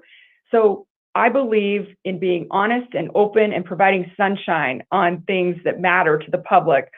And that's more important to me than being called names or, getting accused of being a conspiracy theorist. The true conspiracy theory that's being pushed is that we have a gold standard and that we do not have Wi-Fi remote access in our voting systems, and that the post office is doing everything right with the undeliverable ballots, and that the drop boxes are secure. That's not accurate according to our findings. So let's fix it. It's not hard. Heidi Ganahl, founder of Rocky Mountain Voice, joining Jeff and Bill live. I've got some questions for you on the idea of the drop boxes. Were you able to uncover any votes that you have been able to determine that it was not the expressed will of the person casting that vote based on ballot drop boxes? What I'm looking for is the fraud. Yeah, we did not analyze that. What we analyzed was, what are the security measures to secure our drop boxes? And we had to stop there. We don't have a lot of resources. This is a ragtag team of volunteers and folks that care about restoring trust in our elections. So I hope somebody will investigate that. Inside, did you find anything in the 85,000 documents? Would that show any fraud that existed inside of the election? We definitely found some things that are raising some eyebrows, but we're not quite ready to talk about that. It's a very long, expensive process to analyze those images, and we're still right in the middle of it. Okay, that is good. This is the question I've got. I understand the concern about the drop box, but I can't figure out where the fraud comes in if someone drops off 3 ballots or 8 ballots or 10 or 25 or 50. Unless we can prove those ballots are fraudulent, I fail to see the harm. I understand the concern, but it would seem like you might be concerned about something that may not be happening. That's true, Bill. It may not be happening, but it may be happening, and we just don't know. And the law in Colorado is that you are legally not allowed to put more than 10 ballots into a ballot box. So Democrats don't care about election integrity or us following the law unless they decide to secure these drop boxes. It's just about caring about law and order and making sure that people follow the law. Yeah, I understand that, but it seems to me that it's much ado about nothing, because the assumption is that there's fraud taking place in the ballot boxes, the drop-offs, and the 2,000 Mules, which, again, a movie that had been pulled, and a movie in which Dinesh D'Souza on this radio station admitted in that movie he can't point to a single fraudulently cast ballot. I'm just worried about this being a focus on something that doesn't necessarily lead to fraud. It hasn't been shown to lead to fraud, and we haven't seen widespread mail fraud for decades in this country based on national elections. But let's go into those wireless devices. And recently you were talking about... Hold on, can I talk about that? Please. I mean, the idea too, so yes, we have ballot harvesting in Colorado, but not at the extent that it could be, right? So the lawmakers said, we're going to cap you at 10. You can't run over to a old folks home and just walk the premises, grab 500 ballots, show up and drop them off. Because I think there's some concerns about the nature of election integrity if you're doing that, right? So I'm not certain about that, because the idea is hang on, this is the reason. We are making this assumption based on a large number of ballots that fraud happens. That's a weird thing, because fraud would have to happen individually on the ballot. So I'm not disagreeing with that. But what I'm saying is this, is that if the issue is that we're concerned that people are showing up at the old folks home, and it's always the old folks home, that someone's showing up at the old folks home and voting for them, they could do that with 1 person, with 2 people, with 10 people, with 25 people. They could send enough people to that old folks home and have them only collect 5 ballots each, and I'll take them over to the drop box and I'll drop them in. We haven't prevented. I know, but hang on. But we have not prevented the fraud. We're arbitrarily deciding on this number, and that's what I'm concerned about. Is it seems more arbitrary than actually focused on trying to prevent fraudulent votes. But if somebody showed up with 10,000 ballots, like one person showed up with 10,000 ballots, granted, it's not absolutely clear that fraud was utilized in collecting those 10,000 ballots. But I think lawmakers are right to go, I'm not sure that it provides strong election integrity if one person can show up with 10,000 ballots. So they made the law 10. Yeah, which is arbitrary. I understand. And That's you fair. could say that it's arbitrary, but no, it that is. is the law. Oh, yeah, it is. But it can be arbitrary and be the law as well. But the law had to pick a line. They decided 10. 10. They could have decided anything else. And that's the only And reason we I'm have saying no it's arbitrary. idea if we're enforcing it. I think that's Yeah. what Heidi's And saying. Bill, Heidi, I'll give you the word on that. Yeah, why does somebody need to turn in more than 10 ballots into a ballot box? Tell me the logic there. Like, what would the scenario be? Maybe you're collecting them for your neighbors in an apartment building. Maybe it's in a condo complex. Maybe you're doing it and running through a neighborhood, or even, as Jeff showed, going through something like a nursing home or assisted care facility. And maybe that's what they're doing, is they're collecting them inside of an assisted care facility or nursing home and then dropping them off. Again, the issue is the assumption of fraud. You're going to have to show me it exists before I'm going to get on board with the idea of too many people dropping off too many ballots is fraud. You're going to have to show me. And that's the problem that I have is we haven't been able to show massive mail ballot fraud in this country for years. And Heritage Foundation did a very, very extensive study on this and found it to be minimal. I mean, less than 0.5%, I believe. So, Bill, part of the problem is that voters' perception is our reality as leaders in politics in Colorado. And if there's a good portion of the voters in Colorado who are feel insecure or not confident about our elections, wouldn't we want to restore that trust and make sure that every voter feels confident that their vote matters? And if it's as simple as swapping out some cameras to be high definition instead of low definition, or aiming them the right way, or streaming on the website, or just reviewing the video, that's their job. That's why, I mean, that's what the county clerk's offices are supposed to do, is to make sure that our elections are safe and secure, and perception is their reality. And right now, I believe one of the most important things we can do is restore trust in the people about their vote. And this is just one simple way to do it. Just upgrade the cameras, point them in the right direction, live stream it on the website, and review the video footage. It's not difficult. And I mean, we have high quality video webcams throughout all the camp bow wows across the country. The doggy daycares have incredibly sophisticated webcam systems. It's really easy to do, and it would restore a lot of trust in the people's confidence in their vote. Yeah, so I don't. I understand the case, and I get that it is a very low bar. And if this would make people feel comfortable, I've got no problem with going ahead and doing it. But I think, and part of that, what you're talking about, is the perception equaling reality. I don't necessarily agree that lawmakers should always be bent based on the perceptions of the electorate. And this is I agree, Bill. But this is important. But this is a ridiculous example. Really important. Yes and no, because we haven't seen fraud come from here. And all we're doing is we're trying to make people feel better about it. And the issue being, if we had a large portion of the electorate come out and say they think that Bigfoot is coming down from the mountains and stealing their babies at night, and we have to set up Bigfoot security fences and Bigfoot cameras, we'd probably talk to them about why Bigfoot's not doing that. We wouldn't lean into a behavior change in order to make them feel more comfortable. This is a very low bar. But what I'm saying is it's a low bar based on something that isn't happening. And if it's going to make you feel better, fine. But it's not going to have the necessary impact that people think it is going to have. That's basically it. I mean, fine, if you want to do it, right ahead, but fine. Again, Bill, this is about keeping people from breaking the law. And we use cameras to stop people from speeding and running red lights. So we already have these cameras in place. Just make sure that they are high definition, submissible in court, and pointed in the right direction. It's not complicated. And I think a lot of experts around the country would disagree with your take on has there been fraud, or is there the potential fraud at the drop boxes. So why not just wipe that concern away, or make people feel better with a simple adjustment to the cameras? That's all we're asking. And it's not complicated to do.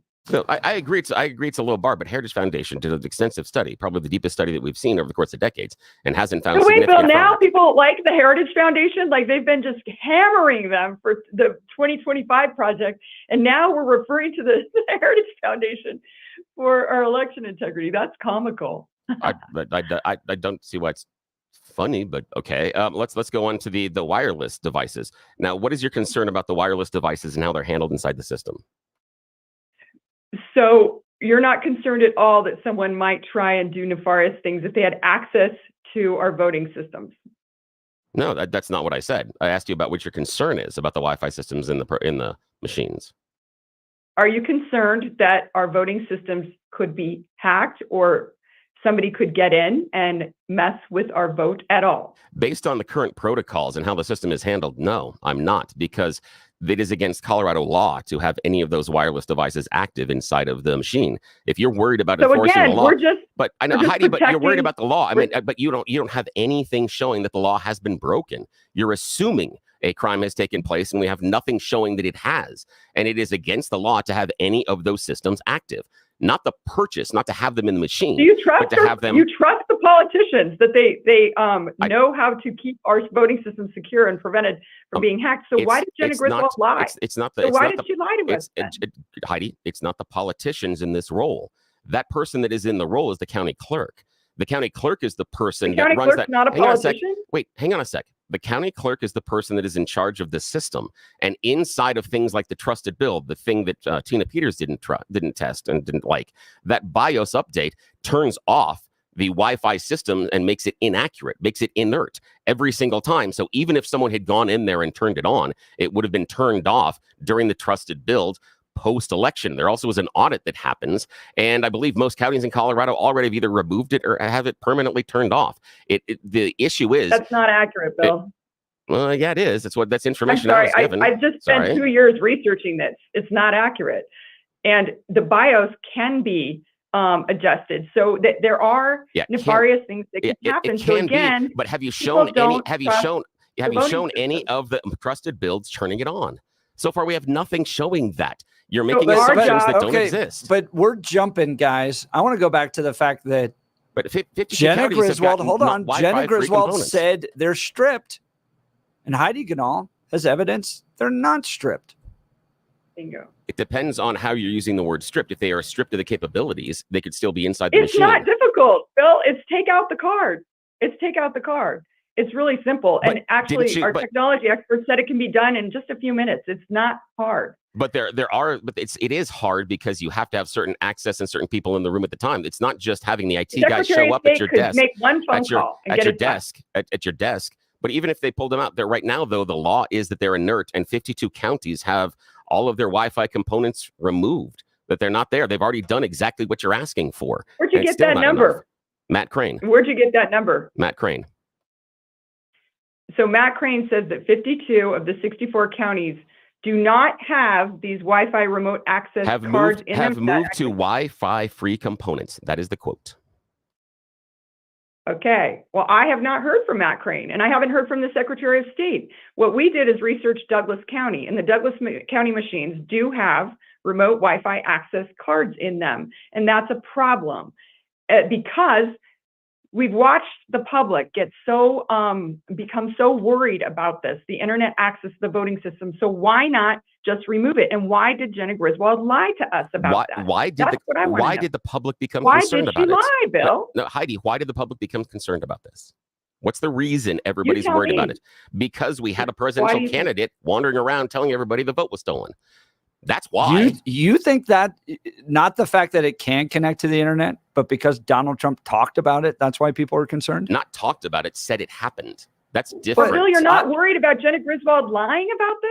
Our Secretary of State lied to the public about them being stripped out of the machines. If you do the math, that means there's still 12 counties that have these in them. That's not okay. Here's the thing. What I saw and what I saw and heard from Jenna Griswold's statement was a politician's statement that you can bend what happened to make sure that is actually true. If she says they can't connect to the internet and the component is in there and it has become inert, it can't connect to the internet. That's not what she said. That's not what she said. Hang on, Heidi, that is part of the statement in case they're in. I agree with you that she played politics and wasn't entirely accurate. I'm not certain that I get to the degree of you saying lie, but I'm not a fan of hers and I don't care. If you want to say lie, fine. No. I don't care. Again, I don't care. I don't think that is the biggest issue inside of this conversation. The bigger issue is the things that we say are potential problems that aren't necessarily problems. That's where I'm getting into this, is the idea that we have made assumptions based on drop boxes that we don't see fraud. And we have made assumptions based on these components being inside of the machines in which state law already says they can't be turned on. The updated build already says they're not turned on. And they verified in many cases they haven't been turned on. And all the audits that have gone back and looked at it said the vote has been solid. So again, I feel like this is just another case of crying wolf.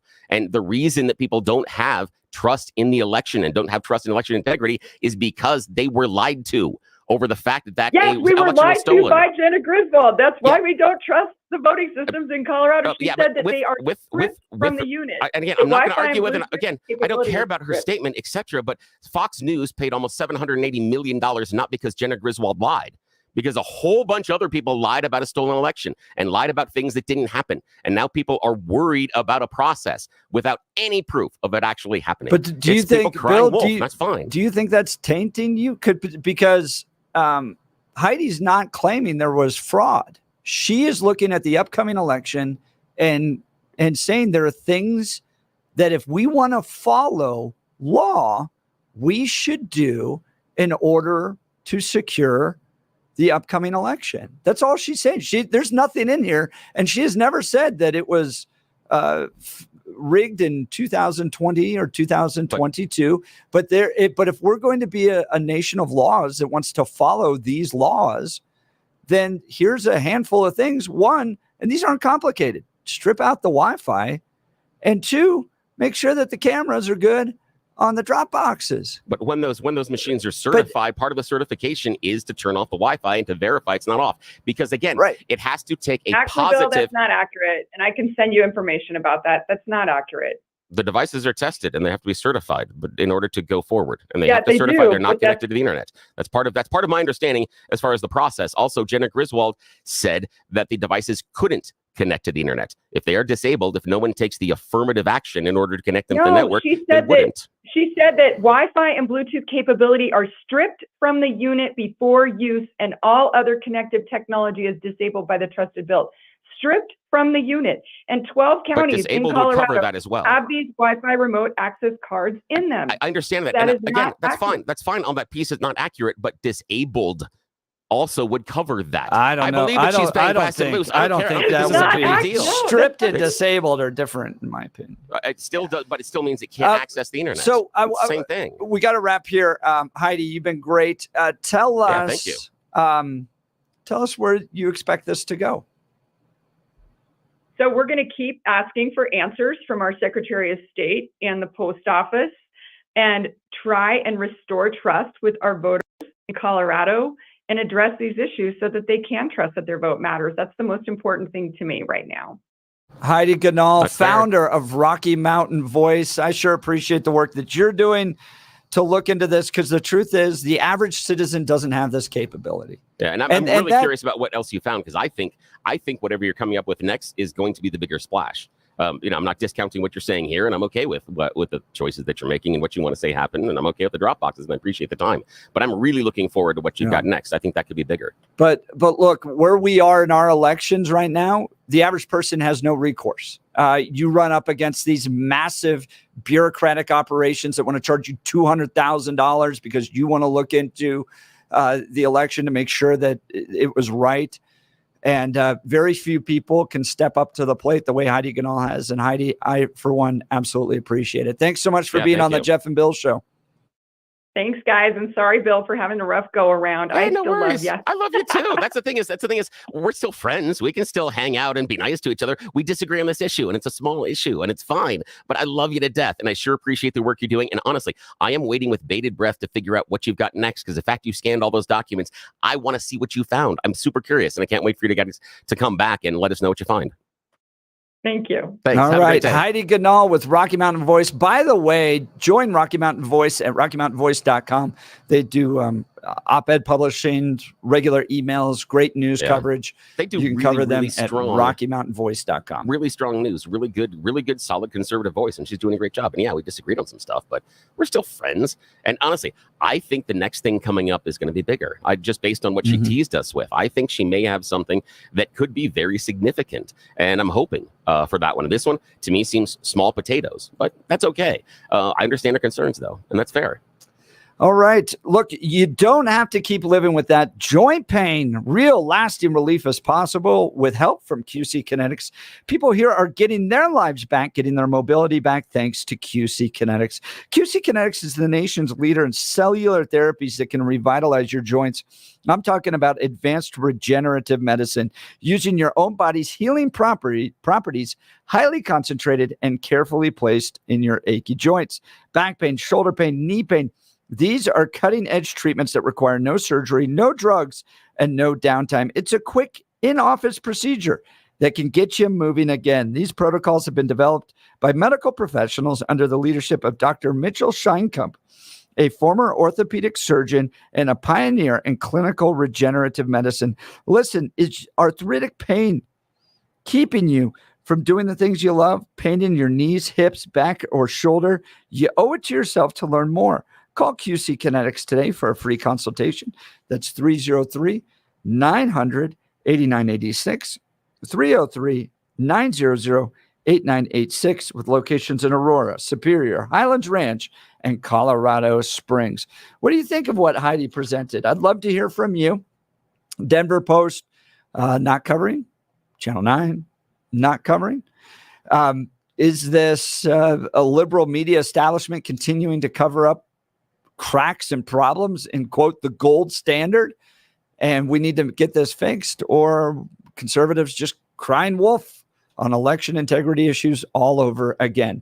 303-696-1971, 303-696-1971, or text the show on the Dan Caplis Law text line 720-819-5115. 720-819-5115. You're listening to The Jeff and Bill Show. Denver's talk leader, News Talk 710, KNUS. At this hour, I'm Christina Awayo in Dallas, and here are your top stories. 8 migrants have been arrested after police say they were taking advantage of a Tennessee community that was ravaged by Hurricane Helene by going in and looting whatever they could find. All 8 of the men were arrested and given a $20,000 bond. They are being charged with burglary and aggravated burglary. On Monday, First Judicial District Attorney General Stephen Finney said he was, quote, deeply troubled by their actions, and he will prosecute any person charged with looting, theft, or any other crime related to this disaster to the fullest extent possible. Michael Humphreys, the port director for Nogales, Arizona, is saying they've seized another 1.5 million fentanyl pills at the port of entry during a 3-day period. On September 11th, about 25,000 fentanyl pills, 2.65 pounds of fentanyl powder, and 102 pounds of meth were found throughout a car. The next day, almost 500,000 fentanyl pills were found after they were hidden in a car. And on September 15th, more than 1 million fentanyl pills were found after they were hidden throughout a vehicle. Texas Governor Greg Abbott is honoring the victims of the October 7th terror attacks that were carried out on Israel. The governor is asking Texans to join him in a moment of silence for the people of Israel and the 7 Americans still held hostage, saying Texas will always stand with Israel. That's what you need to know at this hour. In Dallas, Christina Awayo, Salem News Channel.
Welcome back to the Jeff and Bill Show. Just wrapped up an interview with Heidi Ganahl. She's got an article in Rocky Mountain Voice, not the gold standard, but a fool's gold.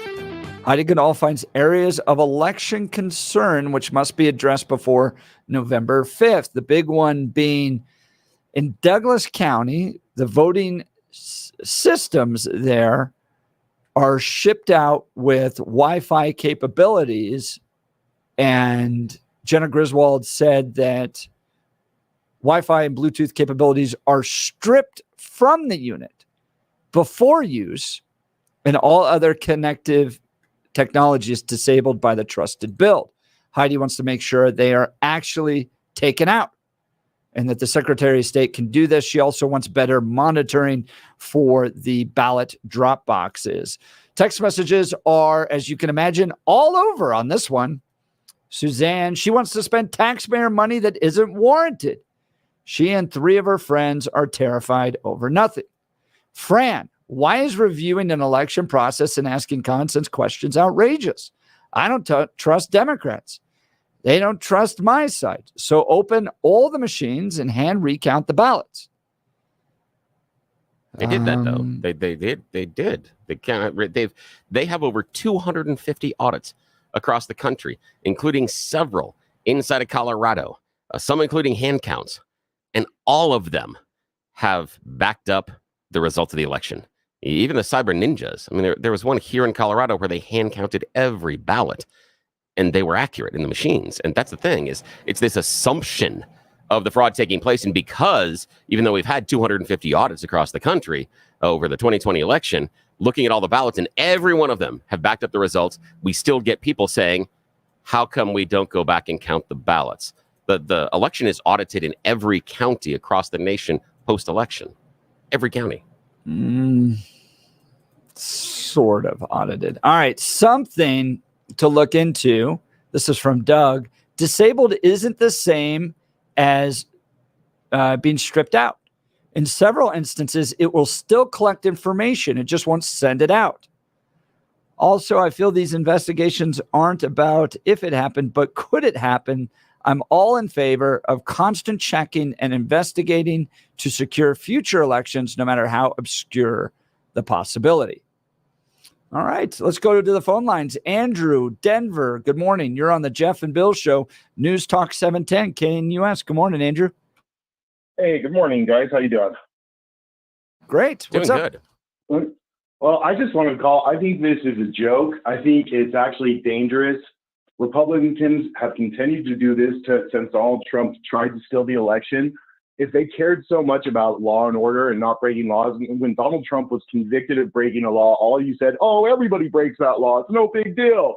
And when it comes to going 1 over, or 5 over, or 50 over on 10 ballots, it's potential election fraud, which they cannot prove. This is just, it's laughable to me, but it's scary because what she's trying to do is not restore trust, but erode trust in our election system. And it's just sad to see her doing it. Republicans are losing because they have bad ideas the majority of people don't agree with.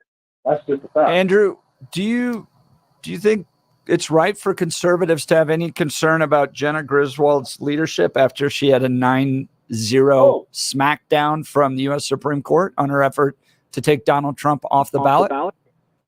100%. I hate Jenna Griswold. I watched her in the 2016 when I was caucusing for Bernie, really tried to manipulate people into Hillary, so I don't trust her at all. But I trust her enough to know one person cannot manipulate our voting system. It's just not possible. And if they did have valid concerns, they've been to court. Fox has lost. Giuliani lost his license to practice law. Like, it doesn't work out for people. Jenna Griswold lost her ability. It's just like, you guys have fought it and you've lost. There's no fraud happening. Let it go. This is all about Trump trying to erode trust in our systems, and he continues to do it really well. Yes, there are valid reasons for concern. Once those concerns have been addressed, you should let it go instead of pushing the narrative that is just proven to be false again and again and again. So help me understand how raising concerns about wireless devices inside of voting machines that Jenna Griswold says are stripped and going, well, no, they're right there. How that's relitigating the 2020, 2022 elections. Because it's the same narrative. You're like Bill said, she's jumping to the conclusion that fraud is occurring because wireless devices exist in these machines. But Jenna said they're stripped out. Well, that's the same thing. That's what I'm saying. I'm a tech person. When I say Wi-Fi is stripped, that doesn't necessarily always mean the card has been physically removed. On a lot of these motherboards, it's physically soldered on. You can't just remove it that easily. But as Bill pointed out, when you update the BIOS and you disable the Wi-Fi, it's stripped. So it's a syntax difference. It doesn't bother me in the least. It doesn't bother you that the voting machines can be accessible via the internet? No, because they've tested them and proven they're not being manipulated. If there was evidence of that, I would be more concerned. But it doesn't exist. So I'm not going to make up like the boogeyman in my mind that no one thus far has been able to say is happening.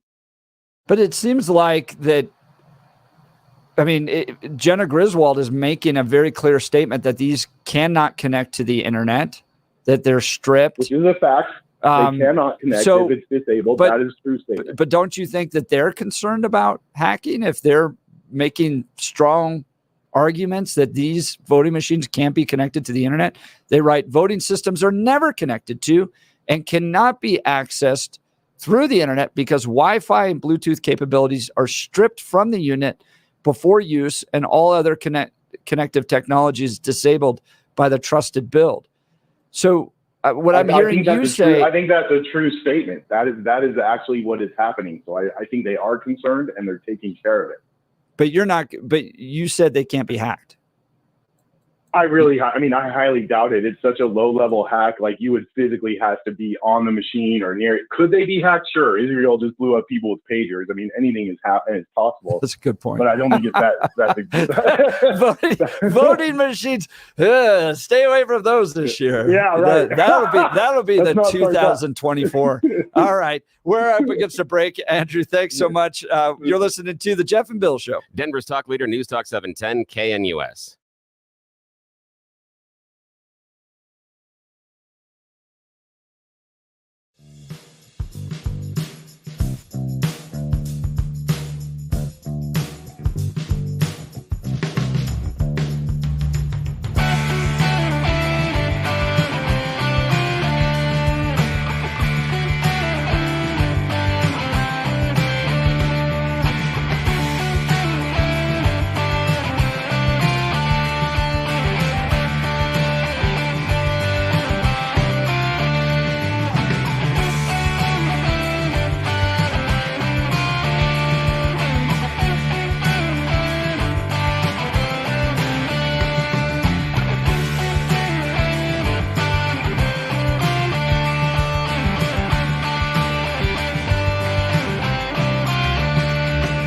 Welcome back to the Jeff and Bill Show. We'll continue this conversation into the next hour. Stick with us. We do have an open phone line, 303-696-1971. Heidi Ganahl exposing some concerns about the upcoming election. You're listening to the Jeff and Bill Show. Denver's talk leader, News Talk 710 KNUS, home of bad radio clock management.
It is 8 a.m. in the Mile High City on this Tuesday, October 1st. Good morning, Denver, Colorado. You tuned into the Jeff and Bill Show on 710 KNUS. I'm Jeff Hunt, along with Bill Thorpe, bringing you the freshest insights, hottest takes from the right, left, and center. It's a beautiful day in the greatest country in history, and we're gearing up for a whole nother hour of engaging discussions, critical analysis, most importantly, your calls and texts, because this is where Denver's voice is heard loud and clear. So grab a cup of coffee, Denver. Let's dive into the issues that matter most to you right here, right now. We've got jam-packed phone lines. We'll get to you all in just a second. If you can't get through on the phone lines, text us on the Dan Caplis Law text line, 720-819-5115, 720-819-5115. Continuing the conversation, we hosted Heidi Ganahl in the 7 o'clock hour. She's got an article out in Rocky Mountain Voice titled, "Not the Gold Standard, a Bit of Fool's Gold." Heidi Ganahl finds areas of election concern which must be addressed before November 5th. And boy, oh boy, are there a lot of emotions wrapped up in this. Are we just crying wolf all over again, 2020, 2022? Or does Heidi have genuine concerns that those leading our elections should pick up on and fix? Love to hear from you. But first, let's check in on news and comment with Blake Olson. Good morning, Blake. Good morning, Jeff and Billy. It's 42 and sunny in Denver, expecting a high of 77 today. Going to be a beautiful day. The 7-10 5-day forecast is coming up. Our top story said that you carried weapons in war, but you have never deployed actually in a war zone. A campaign official said that you misspoke. Did you? Well, first of all, I'm incredibly proud. I've done 24 years of wearing the uniform of this country. Equally proud of my service in a public school classroom, whether it's Congress or the governor. Answer the question. He does it also, just like Kamala Khan. What was the question? I forgot. Tim No Walls, just ladder factories, will debate J.D. Vance tonight in the vice presidential debate. You can hear it right here on KNUS at 7 o'clock on 710 KNUS. There won't be an audience, and Nora O'Donnell and Margaret Brennan are getting pumped up right now to try to make Vance look as bad as Walls. We'll see if they can accomplish that. Heidi Ganahl from Rocky Mountain Voice on with Jeff and Bill last hour. She's looking in to election integrity here in Colorado. She's discovered numerous problems with the system, including electronic voting machines. She'd like an explanation from Secretary of State Jenna Griswold. I would suggest first she comes out and tells us why she lied about this.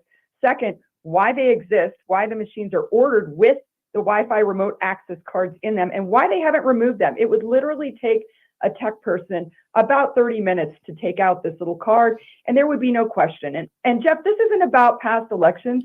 This is about restoring trust in the voters of Colorado and fixing a potential problem that could be catastrophic to our election. Among other things, Ganahl has found that drop boxes are not as secure as they'd like us to think they are.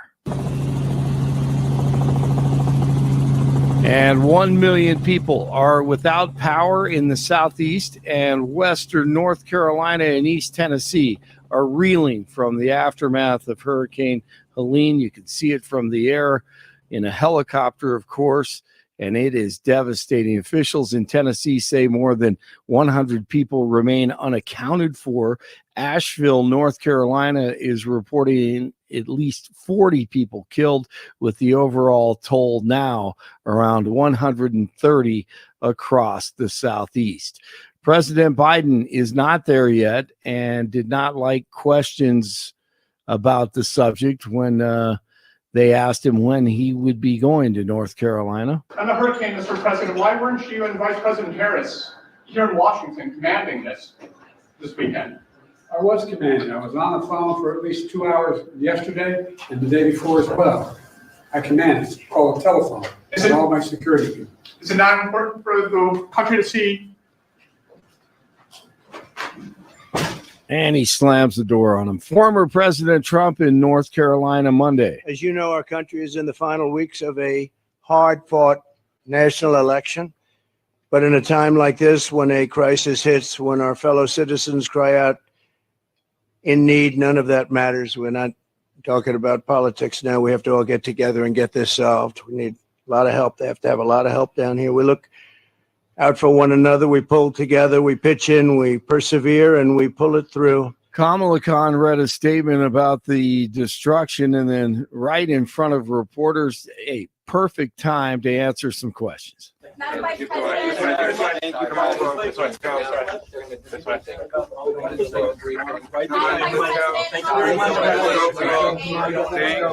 Yeah, that's not going to happen. And then it was fun time with former NBA players Matt Barnes and Steven Jackson on their podcast. One of my guilty pleasures, especially when I'm on the road, are my Doritos. Oh, what flavor? Nacho. Old school, original. OG, Come on. yeah. OG, Come on. red Yeah, bell. no, that's exactly right. Come on. That's exactly. Come on. Come on. Man, come on. Give me those Doritos. Give me those Doritos. Oh, man, we all know politicians pander, but that is just such another level. She just walked by like 50 reporters. You know how I do. just You know how I ignore- do. you I know. throw those Doritos in. It's the old school Doritos. Yeah. Kamala Harris, Stanford. Straight from Canada, not from Congress. A strike by dock workers at 14 ports across the country could end up costing the U.S. economy billions of dollars a day. This after talks stalled between the U.S. Maritime Alliance and the International Longshoremen's Association, which represents 45,000 port workers. The White House hopes for a short strike, but Biden has said he won't intervene. Mr. Rose has accepted baseball's ultimate sanction, which is lifetime ineligibility. The all-time Major League Baseball career hits leader has died. Charlie Hustle, Pete Rose, played in the majors for nearly a quarter century, racked up more than 4,200 hits. The 17-time All-Star and 3-time World Series champion passed away Monday at his home in Las Vegas. He was 83 and still not in the hall. And here's his last interview. I always believe in baseball, and I believe somewhere in the future, baseball will give me a second chance. That's all I can go on. Okay? I hope it happens while I'm alive. I hope it happens while all my family's alive, because that's really what the Hall of Fame is about. Fans and family. I don't think there's anything I could do about it except what I try to do, keep my nose clean. And one of your callers said it, and I agree with him. I go back and forth on this one. But when you set the precedent, well, there you go. And that is what we have seen over the past 3 or so decades with Pete Rose. 40 in Lone Tree, 41 in Aurora, 42 in Denver. Jeff and Bill continue Tuesday morning. Blake Olson, News Talk 710 KNUS. Sunny and warm. Temperatures will be comfortable in the mid to upper 70s today, 40s and low 50s tonight. Quite hot for October, mid to upper 80s on Wednesday, cooling to near 80 Thursday, low 80s for Friday. Temperatures will be quite warm deep into the 80s for the weekend. Nights will be 40s and 50s, and there's no precipitation in the forecast through the work week and through the weekend. Weather sponsored by branchplanning.com. Secure your future retirement with a reliable income stream. Annuities can provide guaranteed payments, giving you peace of mind. Get your complimentary review at branchplanning.com or call 303-219-0088. Meteorologist Don Day in the 710 KNUS Weather Center.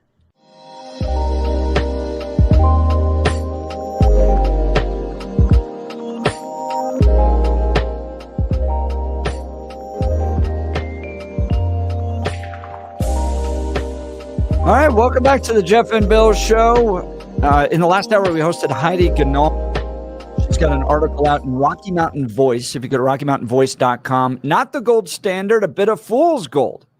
Ganahl finds areas of election concern. Do bookmark Rocky Mountain Voice. It is a great alternative source of conservative news here in our state. Doing a really good job. I know that we're looking for places that feel like they are oftentimes reflecting your voice or sharing stories that you feel important. So check them out. Make sure you bookmark them. Rocky Mountain Voice. They are big fans of the show, and we are big fans of theirs.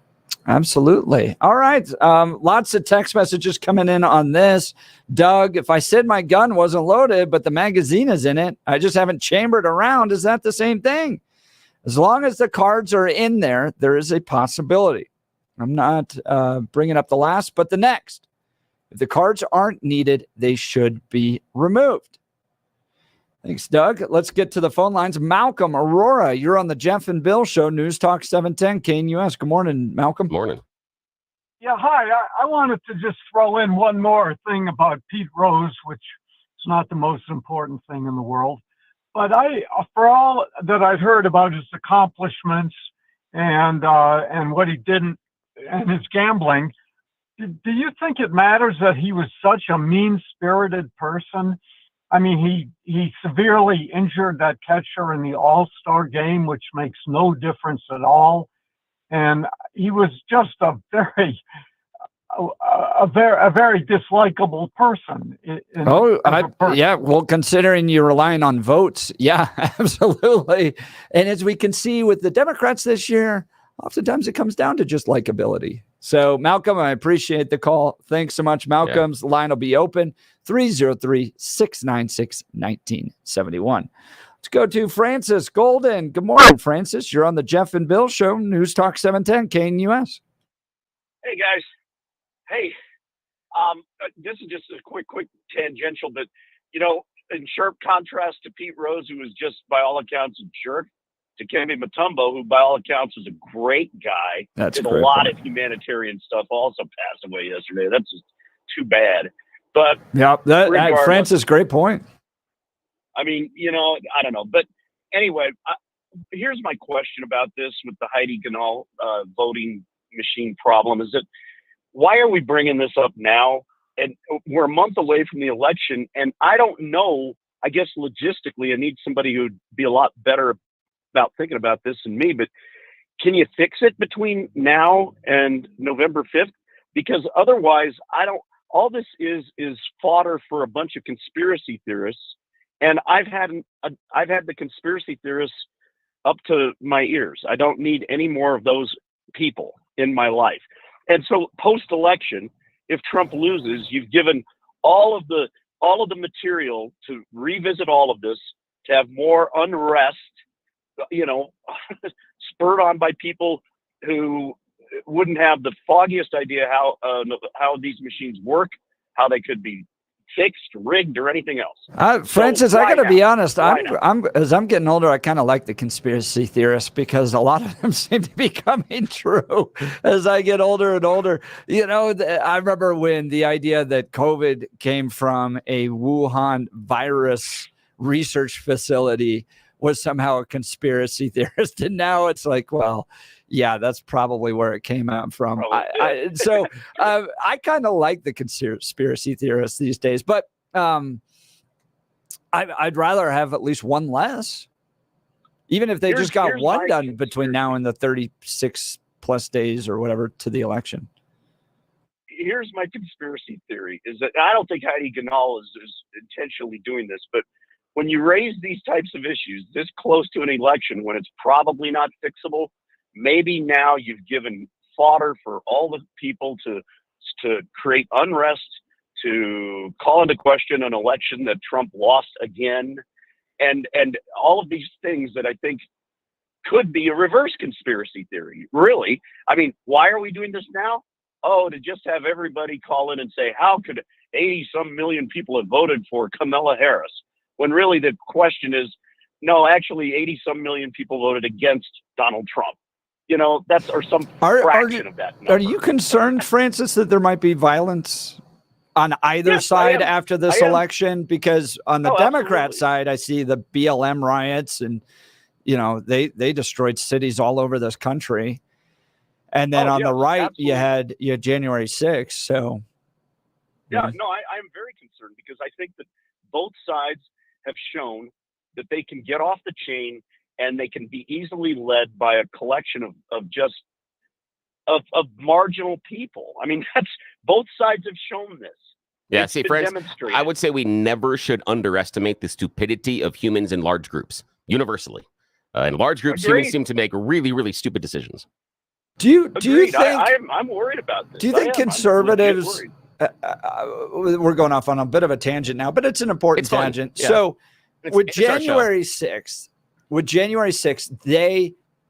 they went through every video. I mean, they parsed everything. You crossed that threshold into the Capitol on January 6th, you are going to pay a very serious price. I don't think they did that at all with the BLM riots. In fact, most of the people that were arrested were kind of let go. So I wonder if there's frustration after this election, if conservatives are going to go, if it was on the conservative side, they're less likely to engage in violence, whereas the left never really paid a price for BLM riots. And so they'll probably just, are they more likely, you think, to run out there and engage in violence?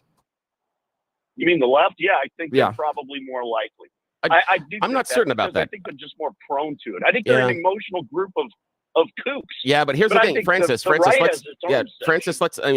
go back to like 2016 and what happened. We had Hillary Clinton going out there and saying the election was stolen. We had other Democrats that were claiming the election was stolen. Now, they didn't go as far as to create a plan to overturn an election. They didn't ask a vice president to not certify an election, but they did protest. But do you remember what they did when they protested? And they marched and they marched. I don't remember. And they made little hats. Yeah, they knitted. They made hats. They did a lot of crocheting and had pink, cute hats. And they showed up weekend after weekend after weekend. And it was always the different group. And then Madonna said, I want to bomb the White House. Yeah, but the thing is, and for all that rhetoric, though, nobody punched a cop. Nobody broke into anything. So I understand the question about it, that I do think that during BLM, that group did get off the chain. And I do think that the same thing happened inside of January 6th. I think it comes down to the groups that are involved. And I'm talking about the subgroups. I don't think that I would be okay saying blanketly Republicans are going to get violent or do anything after the election if they don't agree with it. And I don't agree with it. The Democrats are. But are there pockets of individuals inside of each one that are just waiting for the opportunity? Because I do believe that people like the Proud Boys and the 3%ers, they were there on January 6th to implement a change they already were convinced needed to happen. The January 6th was just the excuse. They had already concluded we need to have a change in our government and Donald Trump needs to be installed as the leader. And this was just the mechanism. They weren't there because they thought the election was stolen. They were there to participate in a party someone else was throwing, and they were more than happy to make things go sideways. That's just my opinion, though. I think you're right. I think there's subgroups on the left and right that just foment this sort of thing.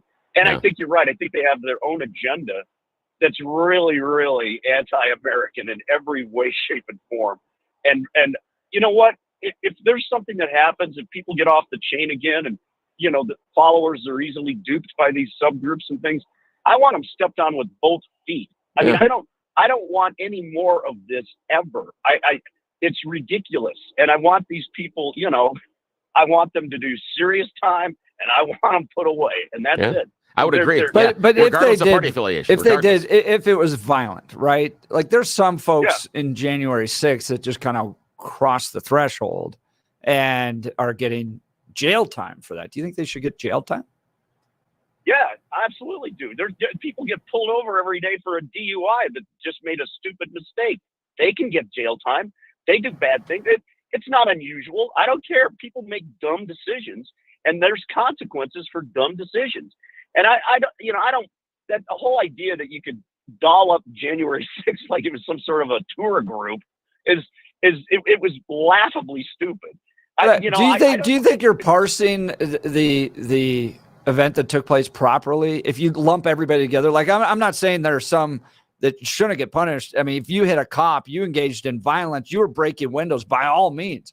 But I think Colorado itself has a grandma that just walked inside praying, and she was facing actual jail time. Well, I mean, age doesn't disallow for stupidity. I don't care. I mean, when you're walking around and you're going to the event that was on the mall and things like that, and at some point, doesn't common sense kick in and you say, wait a minute, I'm not going to go over to the Capitol. That seems ridiculous. I don't care if Donald Trump is egging it on and I like him. He's not going to get my legs pointed in the wrong direction. No. Yeah, and the other thing I'd throw out there, Francis, is that everybody who says all they did is just walk into the Capitol and didn't do anything else, every single one of those people had to cross a security barrier that was either moved or torn down. And that's the issue. They made that choice to cross over what was an established security barrier for whatever reason. After that, prison. Again, you made the choice to go, and they were in an area that they shouldn't have been. And again, it's the Capitol. That's why I firmly disagree with how we did not go after people that denigrated our Capitol during the BLM riots. Those people should have been pounded for what they did. Absolutely. But yes, for walking in, for walking into our Capitol. I'm not talking about the people because we actually had bullet holes. In our Capitol, and that person never. No one was prosecuted for that. Here's the thing. If you cross a security barrier and you walk into an area of the Capitol in which you're not supposed to be in, yes, you can serve jail time. We can talk about what that looks like. But yes, I'm okay with you serving jail time. That's okay with me. That's okay. I'm okay with that because, again, you had to cross a security barrier to get there. It's not as if the doors were open and all these people were milling about and they went, look, they opened the door for us. Let's go, guys.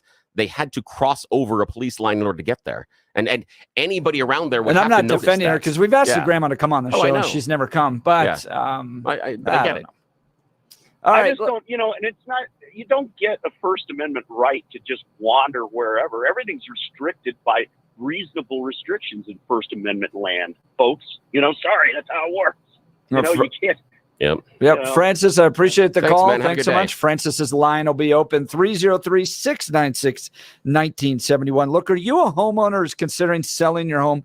Let Gay Ribble and the Empower Home team use their database of over 14,700 ready buyers to get your home sold for top dollar. Many real estate agents make promises, but very few have the proof to back it up. The Empower Home team has review after review from families they have served that back up what they say. They net their sellers 6.1% more money on average, getting their sellers $30,500 more in their pocket. No matter who wins the election, no matter what kind of market we are in, the Empower Home team brings both the experience and track record to help you navigate your home sale and get you top dollar. If your home doesn't sell, Gay Ribble will actually buy it. That's her guarantee to you. Reach out to my friends and realtors, Gay Ribble and the Empower Home team of Keller Williams. Call 833-301-SOLD. That's 833-301-SOLD, or go to gayhasthebuyers.com, GAYE hasthebuyers.com. All right, let's go to Kelsey Castle Rock. Good morning, Kelsey. You're on the Jeff and Bill Show, News Talk 710 KNUS. Good morning, Jeff and Bill. I have two concerns about the Heidi Ganahl story, whether it's fool's gold or not. The first concern I have is that we cannot review the actual code that counts the ballots. And that may seem stupid, but if you've ever had a computer programming class, you know that you can program a computer to count however you want. You can have it count the first 100 ballots correctly, and then the 101st vote can get thrown to whichever candidate you want, or the 1,001th, or the 1,000,001th. And until you can actually look at the code all the way through, you cannot know that that programming is wrong. And Dominion, as well as Clear Choice that Douglas County uses, will not let us look at the code. It's proprietary. So I can never be convinced that the code is correct. Got a question for you, Kelsey. In this fall, you're going to vote?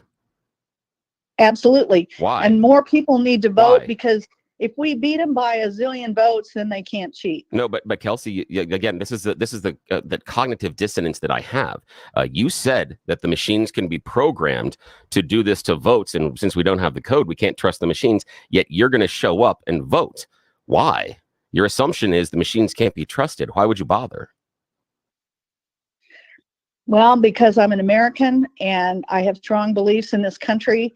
And if enough of us vote the correct way, then I believe their cheating won't work. But that wouldn't matter, Kelsey, because here's the idea. If the system works as you said, where they're going to go in there and change the code so that every so often these votes get changed, it doesn't matter if 10 people show up to vote, or 1,000 people show up to vote, or 1 million people, or 300 million, because the fix is already in and those votes are going to be adjusted. It won't matter. So the idea that you're saying we need to vote in a number that is too large to cheat is not supported by your original premise about your concern about the code inside of the machine. So I'll return to my original question. Why bother voting? Well, the real answer is we need to see the code. And that's my point. That's, Kelsey, the real answer is you really don't believe that it's stolen, because if you did, you wouldn't vote. If you thought the fix was really in, if you really were this hardcore about needing to see the code, you wouldn't vote because you are so convinced that the code is there and it's going to change your vote. You wouldn't show up, but you're not. You're convinced that your vote still matters. So I don't think you really at your core believe the machines are stealing the vote. I believe it's a rationalization and excuse for when people you like don't win. That now it's not because the voters rejected them. It's because this thing happened, not because the people that I supported were rejected. Because again, at the core, if you really thought those machines were functioning as you laid out, you wouldn't show up to vote. Well, that's just not true. Yes, it is. I don't know how you can possibly know how I believe, and I don't think you have any business telling me how I believe. I'm calling in because I'm concerned that no one is able to review the code, and I've made that very clear. No. I have a second concern. I understand that, Kelsey. I understand that, Kelsey, but before we move on, I understand that. But you said you're concerned about the code, and you're saying that they can be changed to skip the votes, and you've come to an assumption that that's what's happening, but yet you still show up to vote. You still do have faith in the system. Continue. Can I go to my second point, or what do you want me to do? Yeah, continue. Okay. Well, my second point is, even if we do get to review the code and we are convinced that it counts at 1, 2, 3, 4, 5 like it ought to all the way through, there can't be any way for anybody to get into the machine and change the code between when they start counting ballots and when they finish counting them. And I'm not concerned about that either. I mean, I am concerned about that. And that's kind of what Heidi brought up. You can get into a computer now through Wi-Fi, Bluetooth. I don't even know what all ways you can get in. And if a machine has that capability, that's another concern. Now, Kelsey, those abilities have to be turned on by someone inside the machine. When you bring a new computer home, it doesn't automatically connect to your Wi-Fi network. You have to give it authorization to do that. So the idea the machines just blanketly connect to either that or Bluetooth is incorrect. But again, let's go back to the idea of not being able to trust the vote count that you talked about right there. We've had over 250 audits of the 2020 election. Every single one of them has come back reinforcing the original count. Why? Why would we find that across the country in more than 250 audits if the machines are as funky as you claim? Shouldn't we have found at least one place where the vote would be off, that these things were happening? One place? I've seen places where the vote was off. Now, I'm not an expert on this, and I haven't saved all my notes or all my files. There was an instance in Philadelphia where a gentleman who unfortunately is analytical like I am, and he looked at the pattern of votes going into Philadelphia, and he showed that it was a definite mathematical pattern how the votes were switched from Trump. I'm familiar. I'm familiar with the guy that you're talking about, and his mathematical theorem is wrong. He's incorrect on that, and he's drawing conclusions that are not correct based on that theorem. I know the guy you're talking about. I know the study you're talking about, and he's wrong. He's using math that doesn't apply in those situations. It doesn't work that way. And again, there have been audits, and nothing has come back to show funky votes, including the ones we have in Colorado. The cyber ninjas went down to Arizona and did their form of an audit and found more votes for Biden. So none of it has shown a significant change in any vote. That should tell you something. But you're still stuck on this idea that the fraud is there, and you're still going to show up to vote. Let us see the code, and then we'll know. And everybody will know that it's The math is correct. Let's see the code. You don't Let's have to run see it the you don't have to see the code because we can adjudicate it and we can justify that based on the audits. And even hand counted audits. They did hand count audits in Georgia twice, and it came back and verified what the machines were doing. So you're just asking, even if you saw the code, you still would find another excuse because you're using this as an excuse, in my opinion, because you still are going to show up to vote. Even though you're convinced the fraud happens in the machines, you're still going to show up to vote, regardless of the fact that there's been no fraud shown in the machines.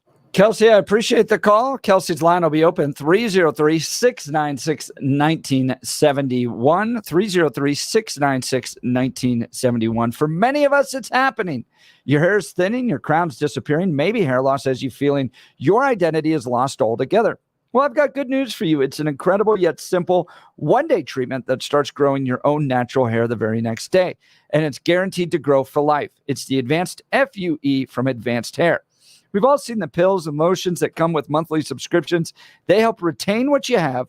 But what if what you want is your own natural hair growing permanently in specific areas? From Advanced Hair's state-of-the-art facilities to world-class Dr. Tanya Pauls, it's not maybe will your hair regrow. It's guaranteed that your new hair will grow. You decide how much, how thick, and where. It's why Advanced Hair is the winner of Westworth's Best of Denver. For your free consultation, $250 off and 250 free hair grafts. Call 720-459-HAIR. That's 720-459-HAIR or advancedhair.com. advancedhair.com. All right, we'll get to your calls and texts. You're listening to The Jeff and Bill Show. Denver's talk leader, News Talk 710 KNUS. At this hour, I'm Christina Awayo in Dallas, and here are your top stories. Texas Governor Greg Abbott is honoring the victims of the October 7th terror attacks that were carried out on Israel. The governor is asking Texans to join him in a moment of silence for the people of Israel and the 7 Americans still held hostage, saying Texas will always stand with Israel. The proclamation states the moment of silence will be held at 7 a.m. Central on the one-year anniversary to honor the victims whose lives were tragically taken due to the acts of war committed by the brutal terrorist organization Hamas, and in remembrance for those who are still held hostage to this day. In addition, all flags will be lowered to half staff, and religious leaders are being asked to light a candle at their next service. A judge has rejected a request to throw out the conviction of a movie armorer in the fatal shooting of a cinematographer by Alec Baldwin on the set of the Western film Rust. The request to dismiss the conviction or retry Hannah Gutierrez-Reed came in response to allegations that prosecutors failed to share evidence that might have been exculpatory. The judge said on Monday that the March 6 jury conviction should stand. She threw out the involuntary manslaughter case against Baldwin in early July. Baldwin was pointing a gun at a cinematographer named Helena Hutchins during a rehearsal on a movie ranch in New Mexico back in 2021 when the gun went off, killing Hutchins and wounding the director. That's what you need to know at this hour. In Dallas, Christina Awayo, Salem News Channel.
Welcome back to the Jeff and Bill Show. Phone lines full as we discuss Heidi Ganahl. What did she find out? She's raised some concerns about the upcoming election. She claims they are not the gold standard, but a bit of fool's gold. Primarily, she's concerned about wireless devices being found in Douglas County voting machines. She wants the Secretary of State to remove those, and she wants better video coverage of the ballot drop boxes. Now, where I fall on all this, I'm happy that Heidi's engaging this because I want our elections to be as clear and straightforward as they possibly can be with no fraud. I have never seen evidence that, I'm going to use a sports analogy, that the scoreboard is being tampered with in light of the fact that we scan a Trump ballot and boom, the vote goes for Joe Biden. Never seen that. I haven't seen the evidence to convince me that that's happening. Doesn't mean I don't believe the elections are rigged. So what do I mean by that? Do we have free and fair elections? I think that the Democrats do everything they can to rig the rules of the game in order to benefit one team on the field versus another team. So, for instance, allowing illegal immigrants to vote in local elections. They do that in places like San Francisco. You don't necessarily have to be a resident or a naturalized citizen in order to vote in some local elections. The rigging of the census, from my perspective, to allow communities with large numbers of illegal immigrants to get more electoral college votes and more representation in Congress. I think that's a rigging of the system that helps the Democrats. All mail-in balloting, ballot harvesting, Zuck bucks, what they did on social media during the last presidential election to kill stories that were negative towards the Democrats, shadow banning, all that took place. I think that rigs the system to favor one team over the other. Lawfare. The efforts to keep Robert F. Kennedy off the ballot in some places. The effort here in Colorado to keep Donald Trump off the ballot. So I think they rigged the rules in the system in order to favor one team, and anything that would possibly threaten their ability to win, go in the other direction, they seek to kill. Like ID for voting. Have you ever seen them so passionate about something than stopping ID checks for voting? And in fact, in California now, they want to prevent localities from requiring that in their elections. So I think they mess with the rules in order to get their team to win. That's how I think they rig the elections. Let's go to the phone lines. Tim Arvada, good morning. You're on the Jeff and Bill Show, News Talk 710 KNUS. Good morning, Tim. Good morning, Jeff and Bill. Thanks for having me on. You know, I can't believe that people trust Dominion, for one thing. Computers can be hacked. Wisconsin already found 300,000 ballots that shouldn't have been counted. Arizona is now finding 218,000 people that shouldn't have been registered. And I think I agree with Jeff that, you know, maybe the Dominion machines are perfect. But there are a lot of other things that make us question the election. First of all, I'm an independent. I didn't vote for Kamala. I wanted to vote for RFK. They won't even let me vote for RFK. Kamala didn't even get any. She was the first one to drop out in 2020. Biden couldn't even get anybody to his rally. He had to have cars come to his rally. He hid in the basement. Seems like the same game plan that they pulled off in 2020. And if you don't think there's any Dominion anomalies that occurred in 2020, you didn't watch all the states testify, because the facts were there. All the states overlooked it. Now, Tim, we've had more than 250 audits, and all of them have shown the voting is solid. No one's been able to prove anything that the Dominion votes were stolen or anything else. We've got proof of that so far in court. Now, you're talking about 30,000 ballots in Wisconsin. What are you referring to? I'm on 300,000 ballots in Yeah. Wisconsin shouldn't have been counted. I can't find that anywhere. What's the reference point on that? When was that announced? Because I can't find anything about 300,000 ballots in Wisconsin that should not have been counted. I just can't. I can find absentee ballots rejected. I can find other concerns, but I can't find that 300,000 ballots inside of Wisconsin that shouldn't have been counted. Are you referencing something that happened in the last 12 months, 2 years? Yeah. Can you help me out and find this? 4 months. Let me see if I can find it while we're talking. But do you really think that Biden got more votes than Obama when he was hiding in his Yeah, basement? Tim. Yeah, I do. You know why? Because of the function of populations. Guess what? You know what? Donald Trump got more votes than George Washington. That's crazy. Joe Biden got more votes than Abraham Lincoln. That's nuts. You know who got more votes than Ronald Reagan when he ran the table and took almost the entire state and crushed Walter Mondale? Hillary Clinton, Barack Obama, George Bush, Donald Trump, and Joe Biden all got more votes than Ronald Reagan did when he ran the table against Mondale, because that's how population growth works. There are going to be more people voting in this election than voted in the last election. Yes, more people voted. Yes, I can believe that because that's what happens. And you probably believe that Joe Biden never had dementia. That seems irrelevant, but I don't care about that question. We're talking about elections. No. Wait, hang on a sec. We were just talking about elections and numbers, and now you go to dementia. That's a weird pivot at this point. So let's go back to your issues on Dominion. What are your issues with the Dominion machines? Just out of curiosity, what are your issues there? If you would have watched the states testify, there's many anomalies. They can be hooked up to the internet. These people will do anything they can to win an election. I don't trust the Dominion machine. I don't trust anything about. I mean, okay, that's weird. Now, Tim, let's talk about this. Tim, let's talk this about a sec. Now, why did Fox News then write a nearly $800 million check instead of proving the steal? Why didn't Fox News walk in with all the proof you have, all the states testifying, all the information, all the stuff about Dominion that has convinced you of the steal? Why did Fox News choose to write an $800 million check rather than providing the proof that you say is so self-evident? Why did that happen?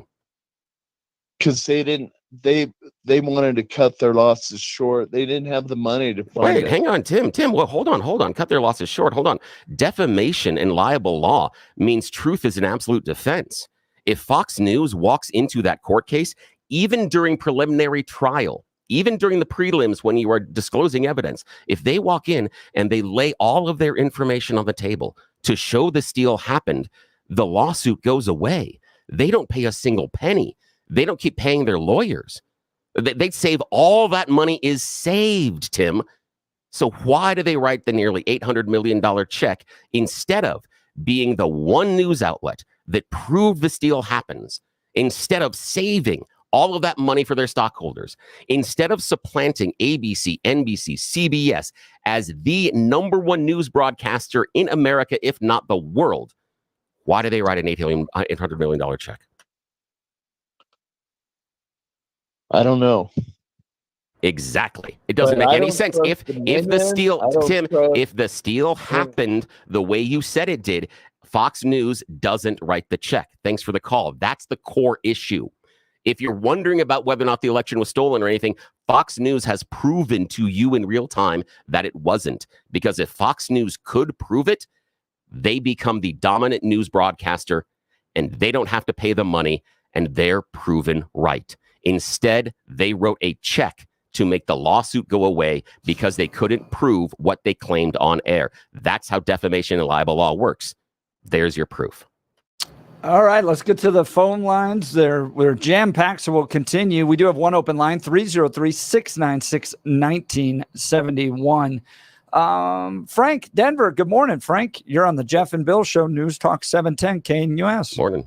Hey, guys, do you guys ever listen to some of your people on your own radio station after hours?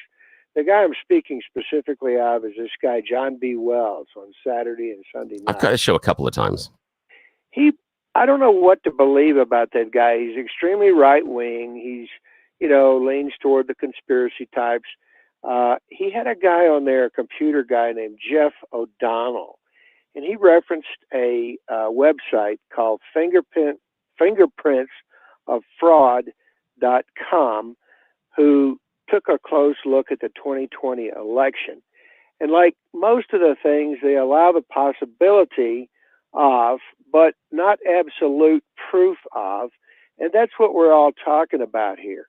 And I think as I hear the temper of the rhetoric go higher and more intense, what I'm seeing is a thing that can cause you from going from being valid through an election, and you can become invalid, like the old folks, invalids. And an election is doing that. And what I sense people's frustration is something that they don't understand, computers and all this stuff about computers. I don't understand it, but it's this zone of non-understanding that makes people go, what happened here? You know, what's happening to my vote? And I, like you, Billy, like this guy, Matt Crane. He sounds like one of the most, knowledgeable persons about computers and elections of anybody I ever heard on your radio station. And thanks for bringing him on. But when he makes a statement like 52 of 64 counties in Colorado have had that Wi-Fi disabled, well, that's a statement, but it doesn't mean that the balance of those 64 counties couldn't change an election outcome in Colorado, because if those counties that were not disabled happen to be high number of counties like Denver, you might come out with a different thing. I truly don't know. I mean, Frank, I think you tap into the frustration that voters have over the whole process. And I would say, as a conservative, though, if these are the rules that are set up, particularly in blue states where you have ballot harvesting, mail-in ballots, all that stuff that's going on, at this point, I really appreciate the tack that Charlie Kirk and Turning Point are taking, which is, okay, these are the rules of the game. Now, we think that they are set up to favor one particular party than the other. Can't change it at this point. We're going to go and play their game better than they are. I will ballot harvest. You want to see ballot harvesting shut down, turn every church in Colorado into a ballot harvesting operation, and you would see ballot harvesting. And the reason the left embraces these tactics is it because it helps them. And any tactic that hurts them, like voter ID, with regards to voting, you see them fight. They fight at the rules. And rather than speculations over this code, that code, those types of things, fight the rules. If you can't fight the rules, fight the game that they're playing and try to beat them at their own game. Frank, really appreciate the call. We're just out of time. We'll continue with the Jeff and Bill Show. Denver's talk leader, News Talk 710 KNUS.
Welcome back to the Jeff and Bill Show. Let's get to Chad Freely. Good morning, Chad.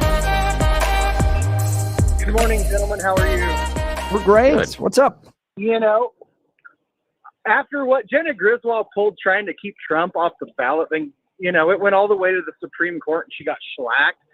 You know, she can't expect anything else than, you know, for people to be very skeptical of her. You know, Chad, You know? you're That's a great exactly point, man. right I agree with because look, this is what they have sown, and then people are skeptical. She didn't even have to fight that battle. She chose to do it. Yeah, she Chad. chose to make it political. Thanks, Chad. Yep, Appreciate really it, man. appreciate You're the call. right. We're just out of time. We'll continue to cover all this plus breaking news. You're listening to the Jeff and Bill Show. Denver's talk leader, News Talk 710 KNUS.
It is 9 a.m. in the Mile High City on this Tuesday, October 1st. Good morning, Denver, Colorado. You've tuned into the Jeff and Bill Show on 710 KNUS. We're covering all things, including breaking news. White House official, Iran appears poised to strike Israel.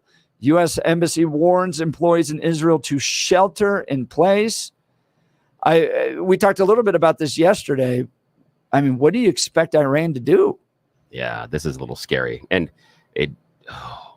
I'm a little scared because this is another sovereign nation that is going to reach out and strike another sovereign nation. I am concerned that within the last 24 hours, maybe 48, Israel has done some stuff inside of Lebanon. They've crossed over into Lebanon and they are hunting Hezbollah.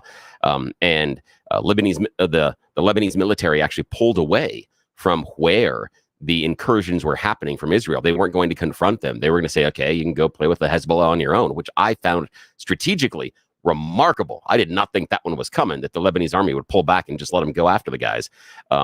But this is a whole nother level because we know that Iran is going to use air power and it's going to be missiles. That's where they're going to do this, and they're going to go after population centers. They're not. I would be shocked if they tried to attack military installations. I'd be shocked. And weren't a lot of them shot down last time Iran did this? Yeah. Iran fired a whole bunch of them, and they just kind of fell Iron flat. Dome. Yeah, and the Iron Dome. I understand, and there are some conversations about why can't we in America have something like an Iron Dome? It would be cost and structurally prohibitive to have something like that in the U.S. Those are littler missiles. And large landmass too. The issue is the Iron Dome works well because it is short response missiles that are not fired from too far away, and it's also an incredibly tiny geographic area. So it's much easier to protect than something like the U.S. We do have a form of an Iron Dome over in Alaska, but that's a whole different conversation. But yeah, I think that the Israeli Iron Dome will do at least 90% of its job right. But will one or two of those things go through? Again, it's going to be a numbers game. How many and what Iran is going to have to balance is if they get to a point of, in my opinion, firing too many missiles and it looks overwhelming because they're trying to break something through the Iron Dome, that's an escalation inside the Middle East. And then how do we pick sides? And I'm not talking we as in America. I'm talking about the world. What is how does the between Arab Iran? World, how do they line up because of us being such a strong ally of Israel?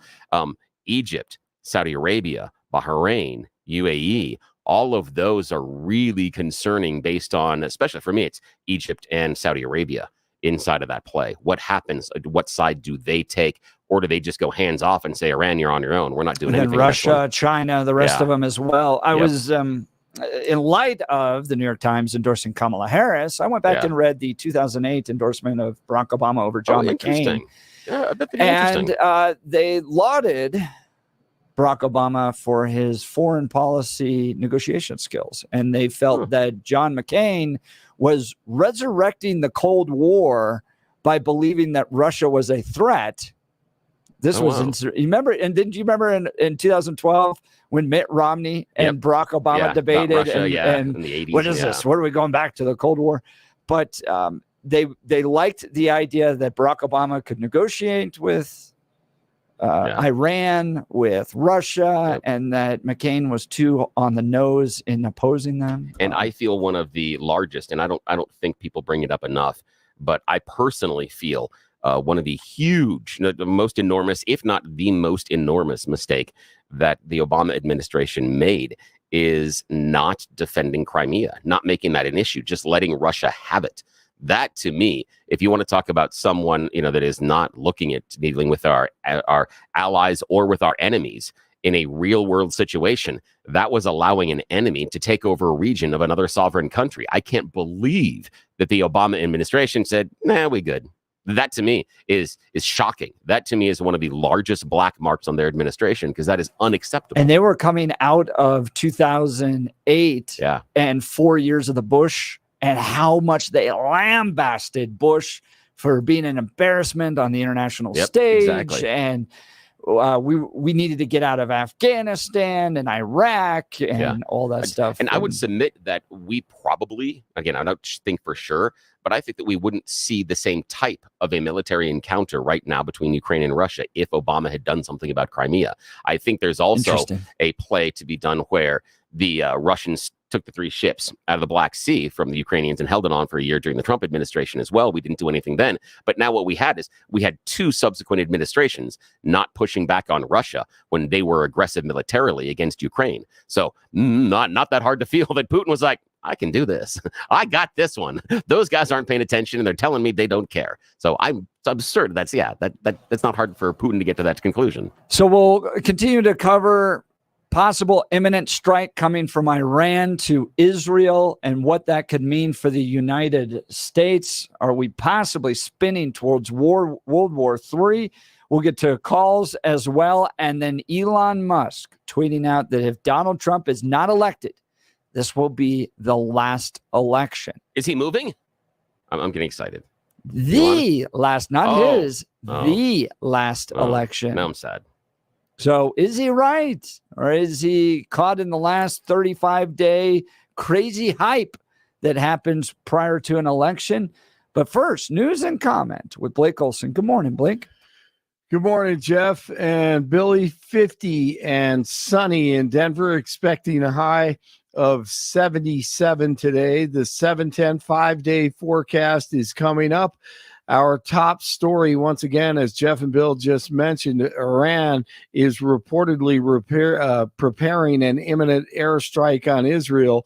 According to multiple reports, a senior White House official said the United States has indications that Iran is preparing to imminently launch a ballistic missile attack on Israel.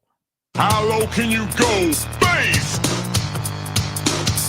How low can Nora O'Donnell and Margaret Brennan go tonight as moderators or dictators in the vice presidential debate between Timmy Walz and J.D. Vance? Or will they be smack dab right down the middle? I think we know the answer to that. We will find out tonight on KNUS at 7 o'clock live. Heidi Ganahl, founder of Rocky Mountain Voice, on with Jeff and Bill this morning, and she is looking into election integrity here in the state.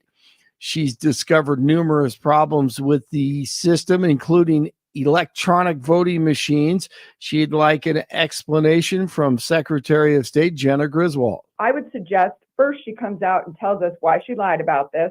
Second, why they exist, why the machines are ordered with the Wi-Fi remote access cards in them, and why they haven't removed them. It would literally take a tech person about 30 minutes to take out this little card, and there would be no question. And Jeff, this isn't about past elections. This is about restoring trust in the voters of Colorado and fixing a potential problem that could be catastrophic to our election. Ganahl has also found that the drop boxes are not as secure as they'd like us to think they are. Hey, here's the latest clown show on messy NBC. Some fool named Eddie Glaude, either brainwashed or one of the best snake oil salesmen since Bill Clinton. Oh, this guy hates former President Trump. And so part of what we have to do in the midst of this is to engage in a deep-seated political calculus, right? Even though we know that she has to get the middle, we got to come out and try to figure out how to turn out in large historic numbers, because we got to keep this troglodyte out of office. Because if he comes in, our babies are going to be in danger. Because remember, those young children are going to grow up with the memory of having to not go to school for the threat of bombs. And somebody told them that their moms and dads eat cats, if they eat cats and dogs. I'll get myself together, Claire. Okay, take a minute. Deep breath. You almost started to cry. Missouri Senator Claire McCaskill was right there. It's just, I mean, he would be a great new host of The View. He needs to lead that group. You know, it's so sappy. I was talking to Bill about this. I think there's some radio guys or maybe a comedian group that has gotten a food truck now. And on the side of it, it says, eating your cats, eating your dogs. And they're driving around the food truck to see if anybody wants to buy meat. I don't think they're actually selling cats or dogs, but have some fun with it. My goodness. God. By the way, a troglodyte is a person who lives in a cave. Yes, so that's absolutely caveman. So he just called Trump a caveman. Can you imagine if you called Kamala a cave woman, or right? I know he'd be lit up all over and called racist or whatever. But no, I mean, just the emotion, and maybe this is what I want to ask too. Elon Musk saying this is the last election. Do you think he's right about that? I'm going to read about that in a second. But are we getting to hyper-partisanship 35 days out? Or is it really the difference between a caveman and the last election in America? I just pray that it's not the last election, but these things happen quickly. I mean, who knows? That is true. You know, nations collapse quickly. Look, what's happened in the past year, I don't think you would even imagine, or maybe you would have. But yeah, it happens quickly. You have to be concerned and aware. I mean, anything's possible at this point. 1 million people are without power in the southeast, and western North Carolina and East Tennessee are reeling from the aftermath of Hurricane Helene. You can see it from above, of course, in the helicopter. Officials in Tennessee say more than 100 people remain unaccounted for. Asheville, North Carolina is reporting at least 40 people killed, with overall toll now around 130 across the southeast. Press wanted to know why the president wasn't there yet. On the hurricane, Mr. President, why weren't you and Vice President Harris here in Washington commanding this weekend? I was commanding. I was on the phone for at least 2 hours yesterday and the day before as well. I command. It's called a telephone. And all my security people. Is it not important for the country to see?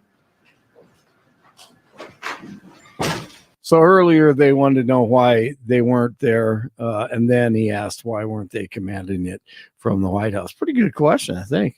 Trump was in North Carolina. As you know, our country is in the final weeks of a hard-fought national election. But in a time like this, when a crisis hits, when our fellow citizens cry out in need, none of that matters. We're not talking about politics now. We have to.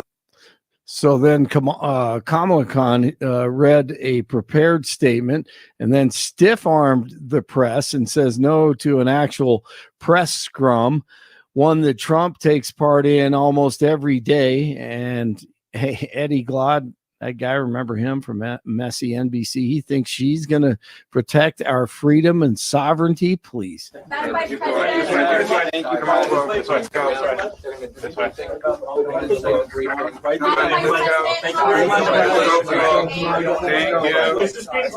So Harris walks out, and that's it. No questions and none answered. 2-1 pitch from Schaub in the left center. There it is. Rose has eclipsed Cobb. That's number 4,192. The all-time Major League Baseball career hits leader has died. Charlie Hustle. Pete Rose played in the majors for nearly a quarter of a century, racked up more than 4,200 hits. The 17-time All-Star and 3-time World Series champion passed away Monday in his home in Las Vegas. He was 83 and still not in the Hall of Fame. 46 in Larkspur, 47 in Broomfield, 50 in Denver. Jeff and Billy continue. One of my guilty pleasures, especially when I'm on the road, are my Doritos. Oh, what flavor? Nacho. Old school, original. OG, Come on. yeah. Hey, it's the Border Czar, or actually the Snack Czar. It's Tuesday morning. Blake Olson, News Talk 710 KNUS.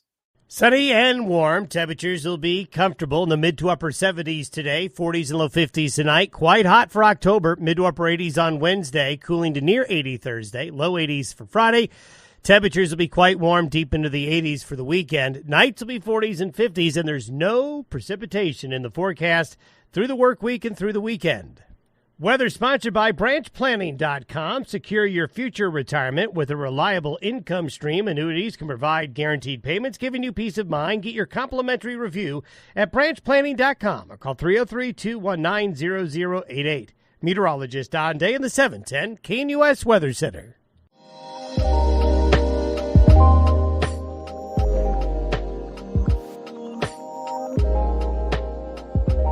Show. Lots of great calls today. Let's continue with that. Ron Greeley, good morning. Hey, good morning, guys. How you doing? Really good. How are you?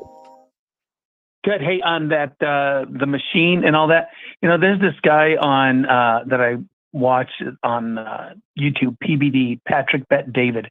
He had this guy by the name of Harry Hursty, He's a cybersecurity expert. And he is saying there is not a machine you can't hack. He said every single machine you can hack into. Oh, I think like, he's probably right about that. But to Billy's point, where they've done recounts, even by hand, they haven't found differences between the machine counts.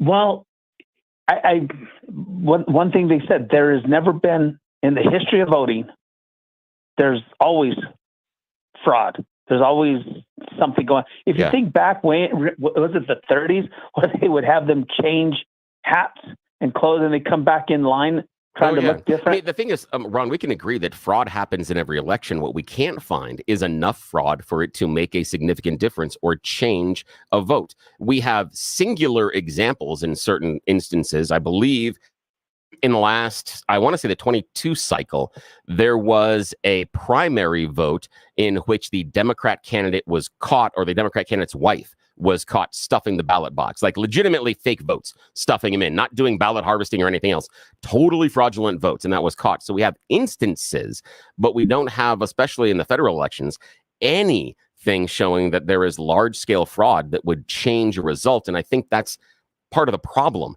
is I feel like when we're having this conversation, we're jumping at shadows. We're concerned about something that we haven't seen happen. I think we're debating the wrong thing. And Ron, I appreciate the call. I think, rightfully so, Republicans should go to the mat on the rules of the game, because that's where the elections are heavily influenced in a direction or another. And I think Elon Musk is probably right about this. Here's a tweet he put out just recently. Very few Americans realize it. If Trump is not elected, this will be the last election. Far from being a threat to democracy, he is the only way to save it. Let me explain. If even 1 in 20 illegals become citizens per year, something that the Democrats are expediting as fast as humanly possible, that would be 2 million new legal votes in 4 years. The voting margin in the swing states is often less than 20,000 votes. That means if the Democrat Party succeeds, there will be no more swing states. Moreover, the Biden-Harris administration has been flying asylum seekers who are fast-tracked to citizenship directly into swing states like Pennsylvania, Ohio, Wisconsin, and Arizona. It is a surefire way to win every election. America then becomes a one-party state, and democracy is over.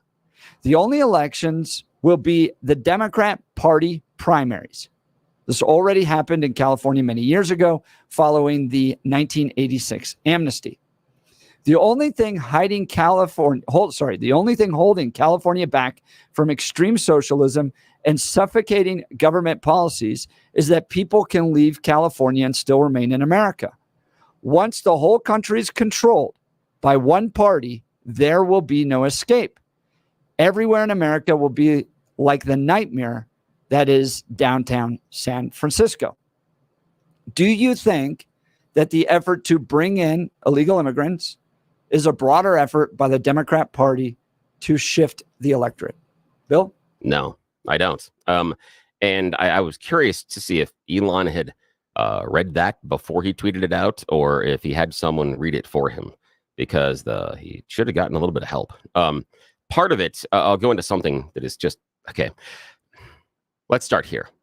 Elon Musk, I find as a fascinating person because he is one of the living examples of the Dunning-Kruger effect that we have, that openly, proudly proclaims his inadequacy in public over and over again. And I appreciate that because it is a wonderful example of him not understanding things, but thinking that because he succeeded in other areas, he now understands everything. One of the things he talked about in there is that California is not going socialism because the people that disagree with it are leaving. How the hell does that work? I mean, just give me a second here. Think about it. If he thinks that California is going super socialist and the thing that is stopping it are the people that don't want to be in the socialist state leaving? I think his argument would be that businesses are leaving so they don't have the tax revenue to be able to fully implement their plans. But again, his assumption is that they're going to go full socialism, but people are leaving. So you would assume it would go full socialism, and that would be okay. I don't understand the idea of him sitting there. And he didn't say businesses; he just said people are leaving. He said people, and more people are leaving than businesses are leaving, and that's the issue. It doesn't make any sense at all that somehow the people that disagree with the policies there are preventing. What do you think? What do you think of California? The overall argument, though, that bringing illegals in is an effort to change the electorate?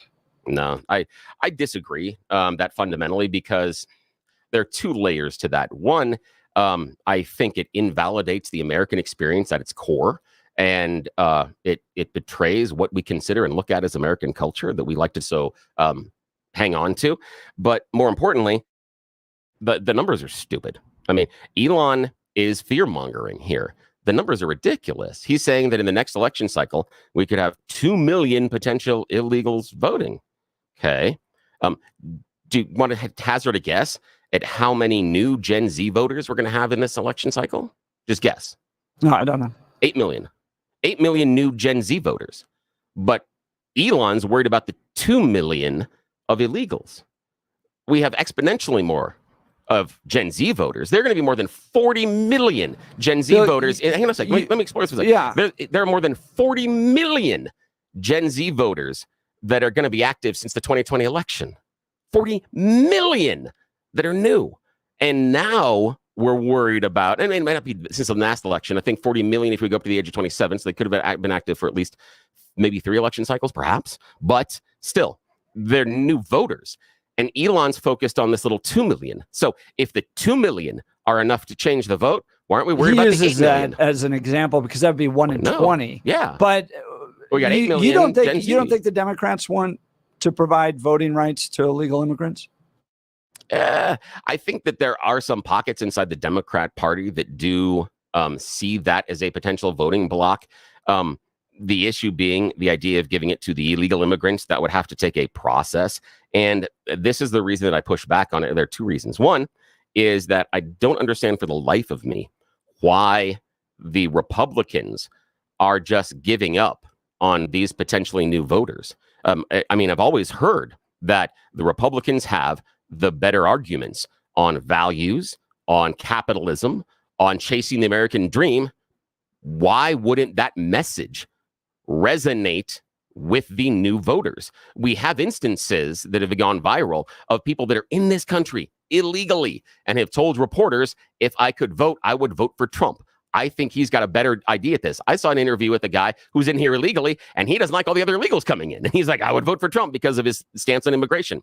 So I disagree with the base assumption that the GOP makes about these are all going to be new Democrat voters. And if you're just going to give up on them, then yeah, they probably will be new Democrat voters. But if you're going to outreach to them and talk to them, we've seen growth inside the Hispanic community right now. Most of the illegals, we assume, are Hispanic in nature. Now, so that's a possibility. We're a government of the people, by the people, for the people. Yep. The people being American citizens. Is it right for the Democrats to even consider offering voting rights to illegal immigrants? Those aren't the people. They're a people. Yeah. They're a people that happen to be in our country. But to give those folks who weren't born here, didn't come here legally, the right to vote on the future direction of this country. Is that fair? Oh, I can agree with that. I am not in any way, shape, or form in favor of letting illegals vote in any sort of a federal election. I am super concerned about the idea of letting them vote in local elections. Even then, I don't think that they should be allowed. I understand why some areas are doing it, but I do disagree because they haven't joined the club. However, inside of census, I do feel they need to be counted because that is how we choose where certain supplies and certain resources go. And just pretending that this town has, 10,000, 15,000, 40,000, 100,000 illegals, pretending they don't exist doesn't mean the town and the facilities there don't feel that increase in the population. So I think there are 2 different things there. But I'm more pushing back on the voting side. I'm not, and especially having illegals vote in national federal elections. No way in hell. No. I do think it's a Democrat strategy. Thomas Massey writes on the same tweet from Elon Musk, it's a 2-pronged strategy. When they bring illegals to blue states, the blue states get extra electoral votes in the presidential election. That's due to the census, and extra congressional districts, even though the illegals can't vote. This is because we count them in the census and for apportionment. So I absolutely think it's a strategy, because I know how smart Democrats are in making sure the rules go their way in voting, and any threat, any potential problem, whether it's the SAFE Act or voter ID, required ID for voting, they fight passionately, tooth and nail. They scratch to make sure that that doesn't come in, because they know that the rules of the game when it comes to voting matter, and they want every rule that leans the game their direction and are opposed to any rule that may take the advantage away from them. So I do think that this is a strategy set up by Democrats in order to secure, at least right now, more electoral votes and more proportionment when it comes to Congress. And I don't put it past them to try to legalize, provide amnesty in an effort to guarantee illegals the right to vote. I got a suggestion then. If we're worried about the immigrants, both legal and illegal, and they're concentrated in the blue cities, why don't the red states ask them to come there? Why don't they take them? Why don't you take more of them? I think that's part of the strategy. Yeah, and that would be because I don't see them as going rock-ribbed conservative voters. Yeah, but the thing that you I may look at pull out one or two examples, but overwhelmingly they're going to be Democrat voters. And I disagree with that because of the Hispanic culture. And that's the thing is, what I look at is, okay, it gets me depressed and a little bit sad that the Republican Party is just like, nope, nothing we can do to talk to these voters. There's nothing we could possibly do. Well, here's the thing is, but just you just talked about the fact that they're absolutely going to be going to Democrats. Mm-hmm. Yeah, so you've given up on them. No, I don't think. No, I did coalitions for. I did coalitions for the Republican Party and for Romney, and we did Juntos con Romney. Yeah. So we did our outreach on that. But I'm telling you, bottom line, brass tacks, it's going to require a ton of work, and they're more likely than not, at least initially, to be Democrat voters. Yeah, because the Democrats are the ones that have been more welcoming, that have said you can integrate into. They're the ones who allowed them to break the law. But again, allowed them into the community and given them the things. And when the Republicans tell them they're the problem. So the issue is the Democrats are the ones willing to take the money from other people to hand it towards illegals. But That's again, why they like them. but the issue is they still can be persuadable. And so the idea that the GOP giving up on them, I think that's their own detriment. And that's it. Yeah, but then again, we're allowing Democrats to change the electoral fabric of this country by allowing people that are not born here, not Americans, to direct this country. And we're saying, well, it's your job, Republicans, to go convince them to vote your way. All right, we'll get to Larry in just a second. And then, Bill, we've got to do Balance Well Space. So let's go to a break, and then we'll get back to Balance Well Space. And Larry, you're listening to the Jeff and Bill Show. Denver's talk leader, News Talk 710, KNUS. At this hour, I'm Christina Awayo in Dallas, and here are your top stories.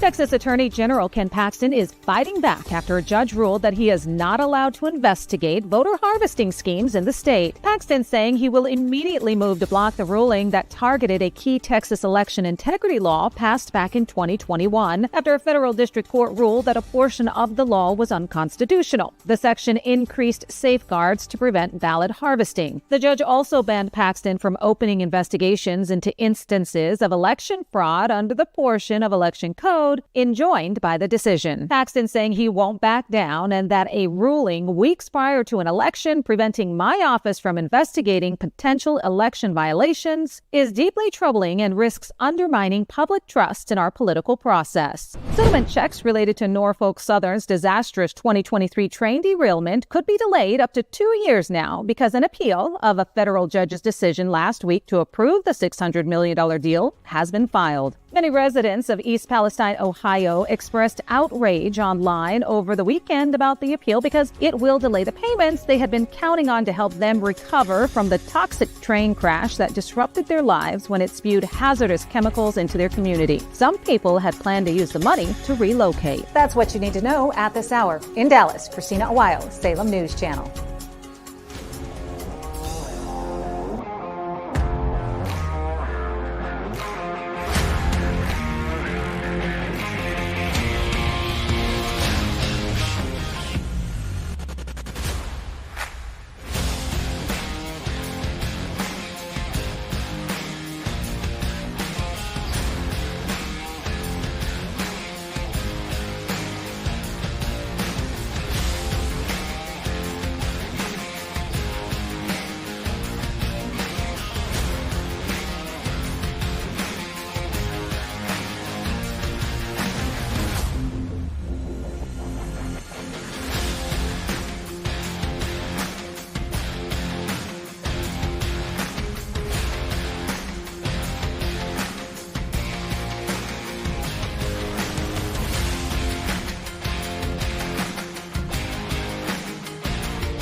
Welcome back to the Jeff and Bill Show. Elon Musk tweeting that this could be the last election for America if Trump is not elected.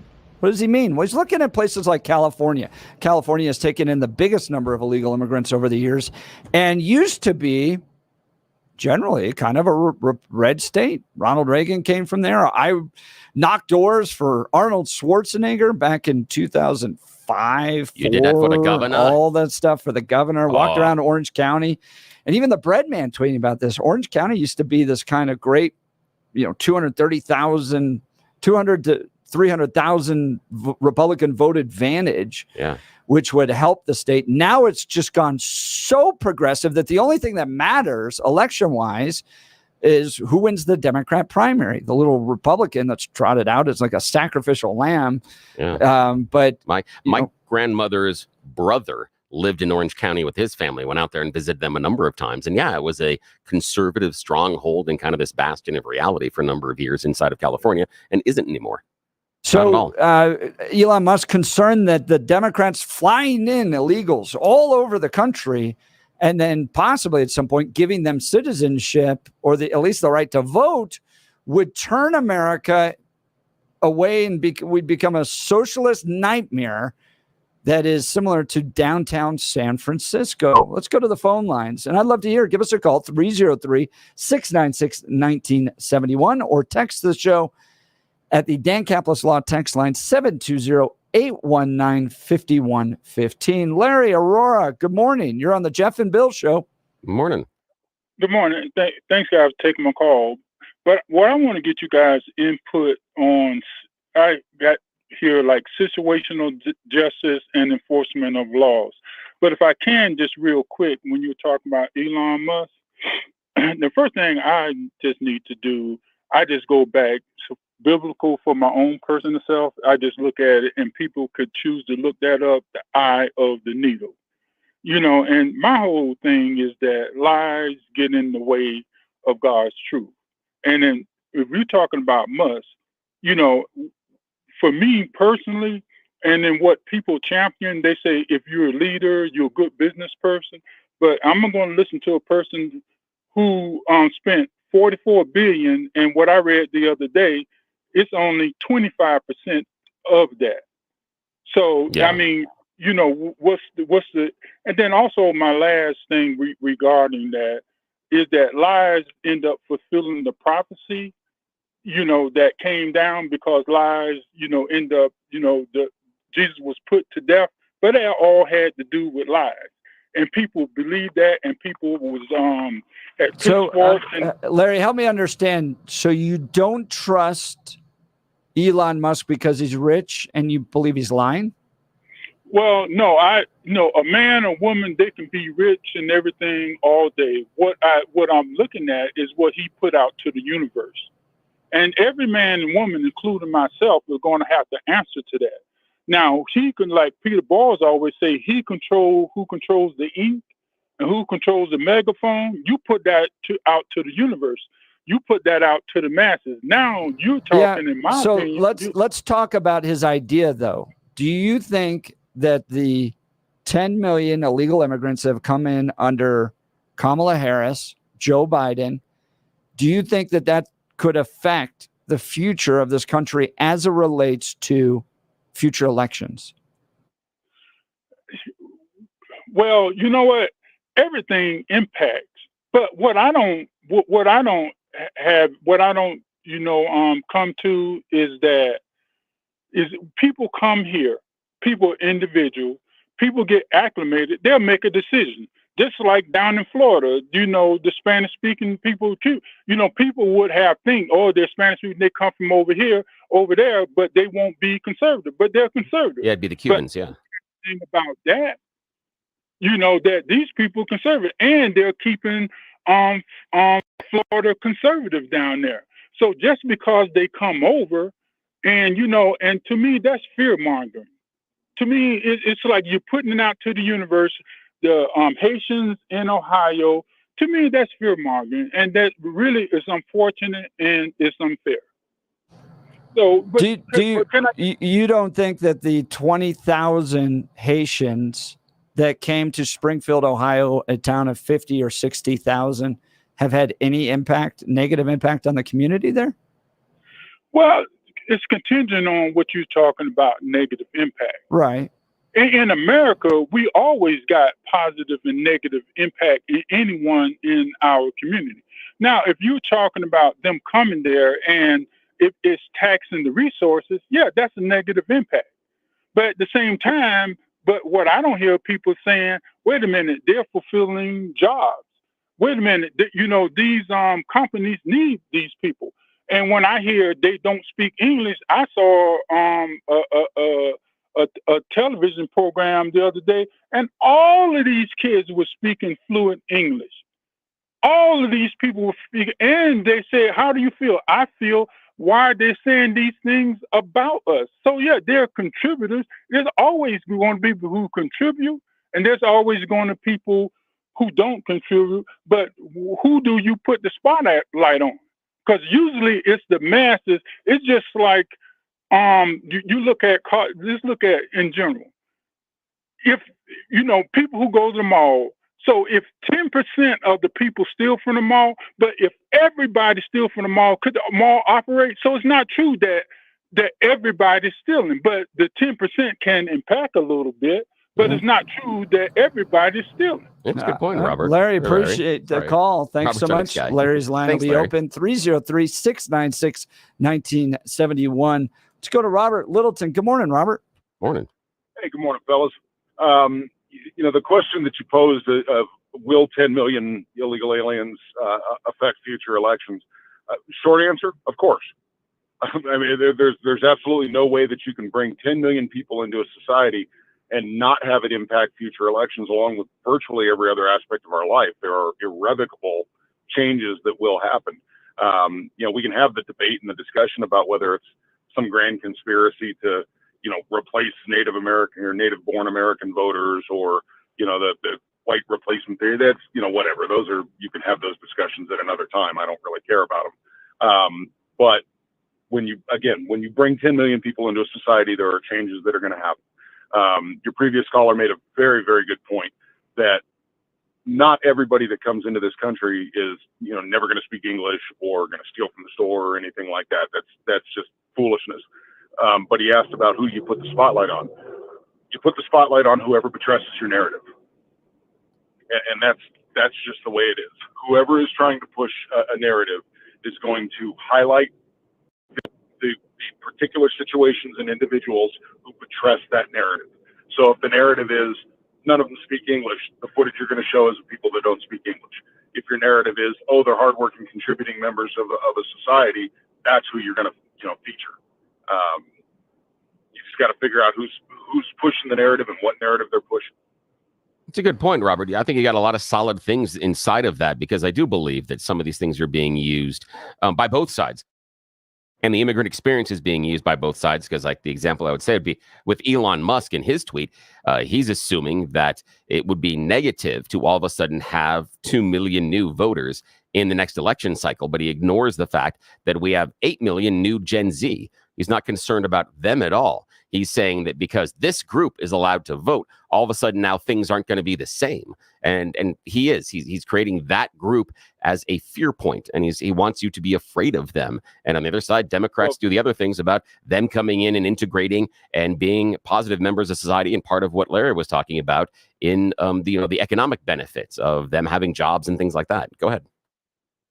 Oh, absolutely. No, I think you hit it right on the head there. But Elon Musk is pushing, and look, Elon's political motivations or affiliations or whatever, I really couldn't care less. As far as I'm concerned, he's another celebrity whose opinion means absolutely squadoosh to me. But his narrative that he's trying to push is that immigration is bad. And so he's going to do whatever he can do to bolster that narrative by fear mongering and everything else. And the Democrats are going to do the same thing, just kind of in the inverse. They're going to say Republicans are bad, and they're all Nazis and fascists and dictators and this, that, and the other. Somebody had mentioned, the Cubans in Florida. It's really disingenuous to compare the Cubans in Florida and the way that they vote in their general political affiliation to illegal immigrants that have come from primarily Central and South America, because the policies for their entry were different. We had a policy under, for 30, 40 years, whatever it was, of feet dry. If a Cuban made it to American shore, they got to stay. Yeah. Bam, that was it. And it didn't really matter who they were. And Fidel Castro wasn't a dummy. He knew that, so he dumped his prisons. Yeah. Get rid of his undesirables and send them here. But that was the policy of the United States, is that if a Cuban made it to American soil, they got to stay.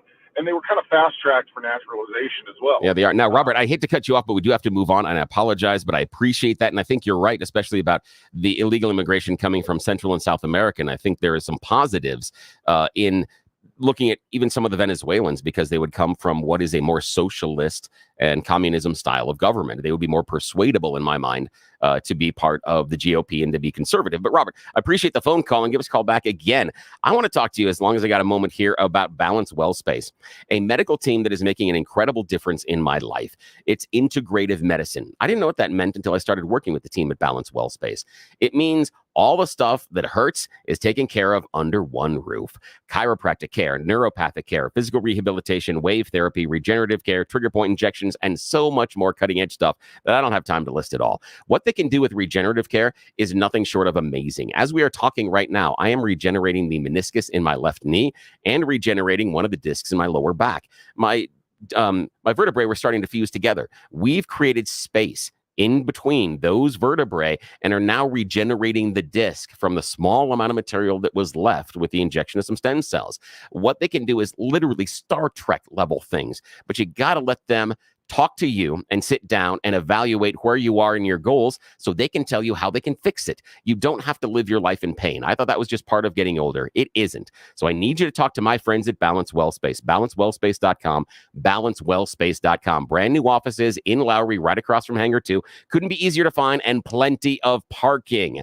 Give them a call. Check them out at balancewellspace.com, balancewellspace.com. I want them to make the same change in your life they're making in mine. And tell them you heard about them here on Jeff and Bill. Great to hear. We'll continue with the Jeff and Bill Show. Denver's talk leader, News Talk 710 KNUS.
Love me some global warming. Wednesday, the record was set in 2005, was at 88. We may be at 90. Oh, jeez, too hot. Too damn hot. The record on Saturday was 86. That was set back in 1997, and it's going to be 88. No chance of precipitation. Do you see they broke 117 in Phoenix, and that's the latest it's been that hot ever. Last time it was 108. Was the last down time there over the weekend. I know. In That's Tucson, it was ridiculous. Why would you do 108. that? You just sit in the pool. Why would You don't even like. We had like our conference meeting in the pool. Yeah. For me, I don't understand why humans still live there. Like, it gets hot this time every year. Why I don't know are you why they still do there? either. And, Yeah. they got to run the AC. Like, that's a business I need to be in. Oh, yeah. Air conditioning. That's the future global warming. I'm just kind of looking at this business to thinking, be in. I think God's telling you something. When he's making it too hot in one area to live, maybe we don't live there. I don't think you view this as a challenge. It's just personally. I'm like, nah, I'm good. Yeah, I think you send me a message. I'm going back home. Bye-bye. I'm going to Colorado. Yeah. No. That's where they spend. And then when it gets real cold here, they all head back down to Arizona. Exactly. I'm absolutely going to be one of those snowbirds when our kids get older. No way. You are sticking around. You just nothing like I love trudging the through cold. slush and snow to get to your car. Oh, that can be a gosh. pain, but I don't view it as negatively. To me, the hot is worse. All right. Well, speaking of global warming, probably something that's going to be debated tonight in the vice presidential debate. Salem is providing all the coverage you need starting at 5 o'clock with Larry Elder. Live debate you can listen to here, plus post-debate analysis. All that tonight. You've been listening to The Jeff and Bill Show. This is Denver's talk leader, News Talk 710 KNUS.